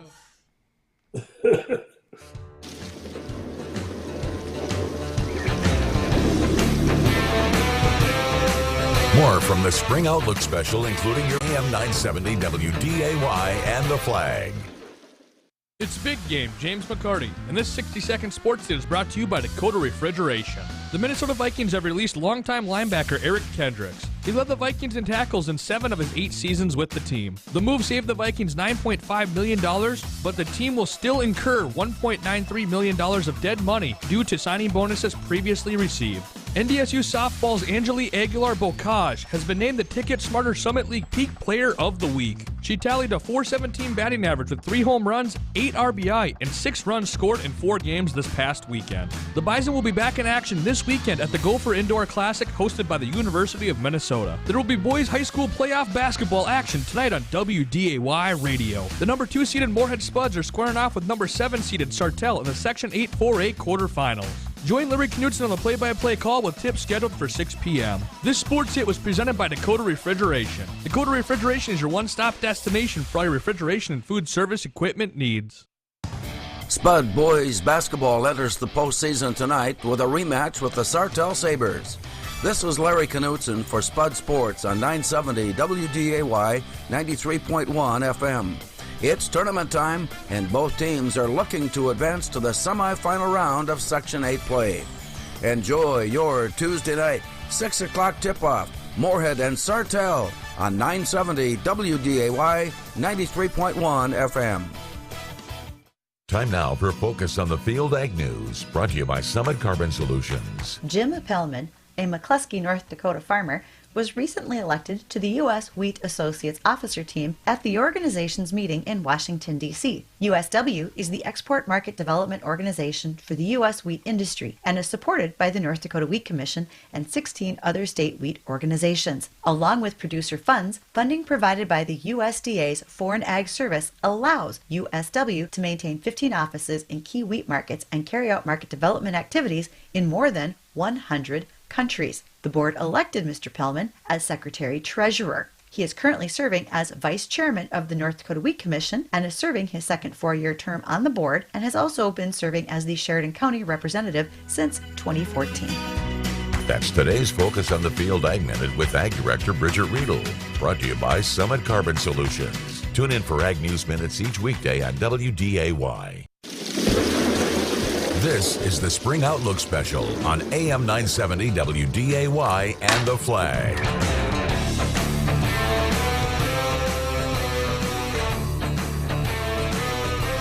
I want a bucket of chicken. We're getting chicken? I hope so. It's almost dinner time. Chicken. Yeah, it looks like we're out of audio from Jay. So Jay's we'll have to audio. figure some of that out. But to go back to, you should just say, welcome back to the LRC Spring-Summer Seasonal Outlook with myself, Chief Meteorologist Dean Wysocki, Ag Director Bridgette Readel, and the founder of Weather 2020, as well as the founder of the LRC, Gary Lezak. We're going to go back to a few questions. Gary, this has been a... Yes? Go ahead. What were you going to say? I was going to say, as Jay would say, Dean, who are our sponsors? Yeah, well, that's a very good point. Very good call, Gary. Yeah, we want to thank our sponsors, Jiffy Lube of Fargo, Gateway Building Systems, Rainbow PlayStations, and OK Tire. Thank you so much. Couldn't do it without you. Yeah, definitely. This has been a recurring... All right. Appreciate the reminder on that one, Gary. This is a recurring question, and it's for you. And I know we've touched on it a few times, but again, where can people go to get these updates, your service from you, your Substack, and what is available from subscribing to your Substack, and just how big of an application does the LRC have? Because it's not just travel, it's not just agriculture. Right. I mean, it's limitless. Yeah, one thing you can do, the lowest cost is just $300 a year. So if you're interested in weather, you want to get these forecasts, you want to get in-depth weather, and I will dive down into your county. You join Weather 2020. You see on your screen there, weather2020.substack.com. It's really easy. Weather2020.substack.com will last for a whole year, and you'll get an update every single week. I go into the counties, and I provide some extensive information. Weather 2020 is also expanding. If you're a bigger business, we are impacting businesses significantly. 3% to 7% of their bottom line. We happen to have a $4 billion customer that's influencing their business $120 million to $280 million. How is that possible? Weather data is now being used, not just through the Substack account by you, and I give you a visualization of it, but weather data is being used by companies around the world now for their business analytics. And Weather 2020 has the only accurate and effective data that can be used to know when and where things are going to be happening. So, for example, how many cars are going to come through the car wash next month? Our system can predict how many cars based on the weather, because there's car washes that's based on the weather. So that's what we're doing. You can go to weather2020.com. You can inquire there. I'll do a Zoom meeting with your company, and we can go over the possibilities of how it will impact you. And so that's what we're doing with Weather 2020. And we're going to save lives. Bridgette talks about all the impacts on agriculture. I love her analysis. we also will save lives. So by knowing in advance there's going to be a possible hurricane between Daytona Beach and Miami, September 10th, 11th, 12th, somewhere in that range. I know there's going to be a hurricane right now. The chance is 64%. That probability will increase. That's based on the LRC. If people know in advance, sometimes some people go, so what? So you don't know, so we know 6 months in advance. How's that going to help? Well, even if one family takes a trip to Georgia and visits their relatives and gets out of town and they don't die, that's saving lives. So there's many ways and many impacts with weather 2020. No doubt about it. And Gary, we've been saying all along that this will continue to grow as we head over. With your partnership with Barron, this just helps the LRC, and this is going to be. And I hope there's some other meteorologists listening, whether it be locally or across the country. They're listening. This is going to be the next generation's way to forecast weather long term. We'll start it with this generation, and then this will continue to grow over the coming years. I have no doubt about it. I've been forecasting for over 20 years, and this is the most accurate way I have found to be able to forecast long term. Just period. That's it. I mean, yeah. I appreciate that, and I discovered this back in the 1980s, and before me in the 1940s. A famous meteorologist, Jerome Nemayas, he discovered something very similar. Like you said with skilling, sometimes in October, November, there's enough information to know what's going to happen in the weather pattern for the following winter. Well, yes, there is. That's what the LRC is all about. But understanding the LRC, we put our neck out there. We literally can get that specific, down to a date, There's nobody else that'll do that. And, is it 100%? No, but it's proven 80% accurate 6 months in advance. That's amazing. Really. Do we have time for a few more emails, guys? Yeah, we got room for a couple. Let's see. I'm just going to throw a couple dates out. These are from our Facebook Live video. Keith and Shelton, you want between May 10th, March 25th. I'm assuming that's here in the FM Metro. Based on our map here, just to go by quick, May, that's March. That's March, buddy. April, May, July. Keeping next these in calendar order. There we go. 1st through the 10th. Looks like we're looking at a system around the 4th or 5th, a maybe system likely south, 8th or 9th, and then right at that following weekend, the 11th through the 13th, probably another system somewhere in there. And as then March for 25th. Sheldon, March 25th, that looks like it's also kind of right in between a couple of possible systems, but right now, and Justin, okay. Dane, Bridgette, when you look at the weather pattern, the LRC itself, the river there above us, it's almost 100%, if not 100%. Like, you look at the Missouri River. The Missouri River, it's flowing. It's accurately flowing 100%. The river Vera up there is flowing accurately. And the LRC has cracked the code to know what the cycle is that year. So it knows when there will be a storm. So that storm is going to likely be where we expect it to be. But predicting the weather for Bismarck or Fargo or for the listeners up in northwestern North Dakota, Minneapolis, St. Louis, Kansas City, when there's a storm coming out, predicting the weather accurately for each city is still going to be quite challenging. But the storm will be there. Right. All right. So that's what's so amazing. I love the analogy you've made when it comes to the LRC. It's the order to the chaos that we know as the weather. Right. That's easy. So best way to put it. Our peers think it's chaos, but this is the order. It's completely the opposite of chaos, and yet it seems like chaos. I totally get it. Our peers out there think it's chaos, but it's ordered, and I'm glad you guys are learning with me over the last few years. Yeah.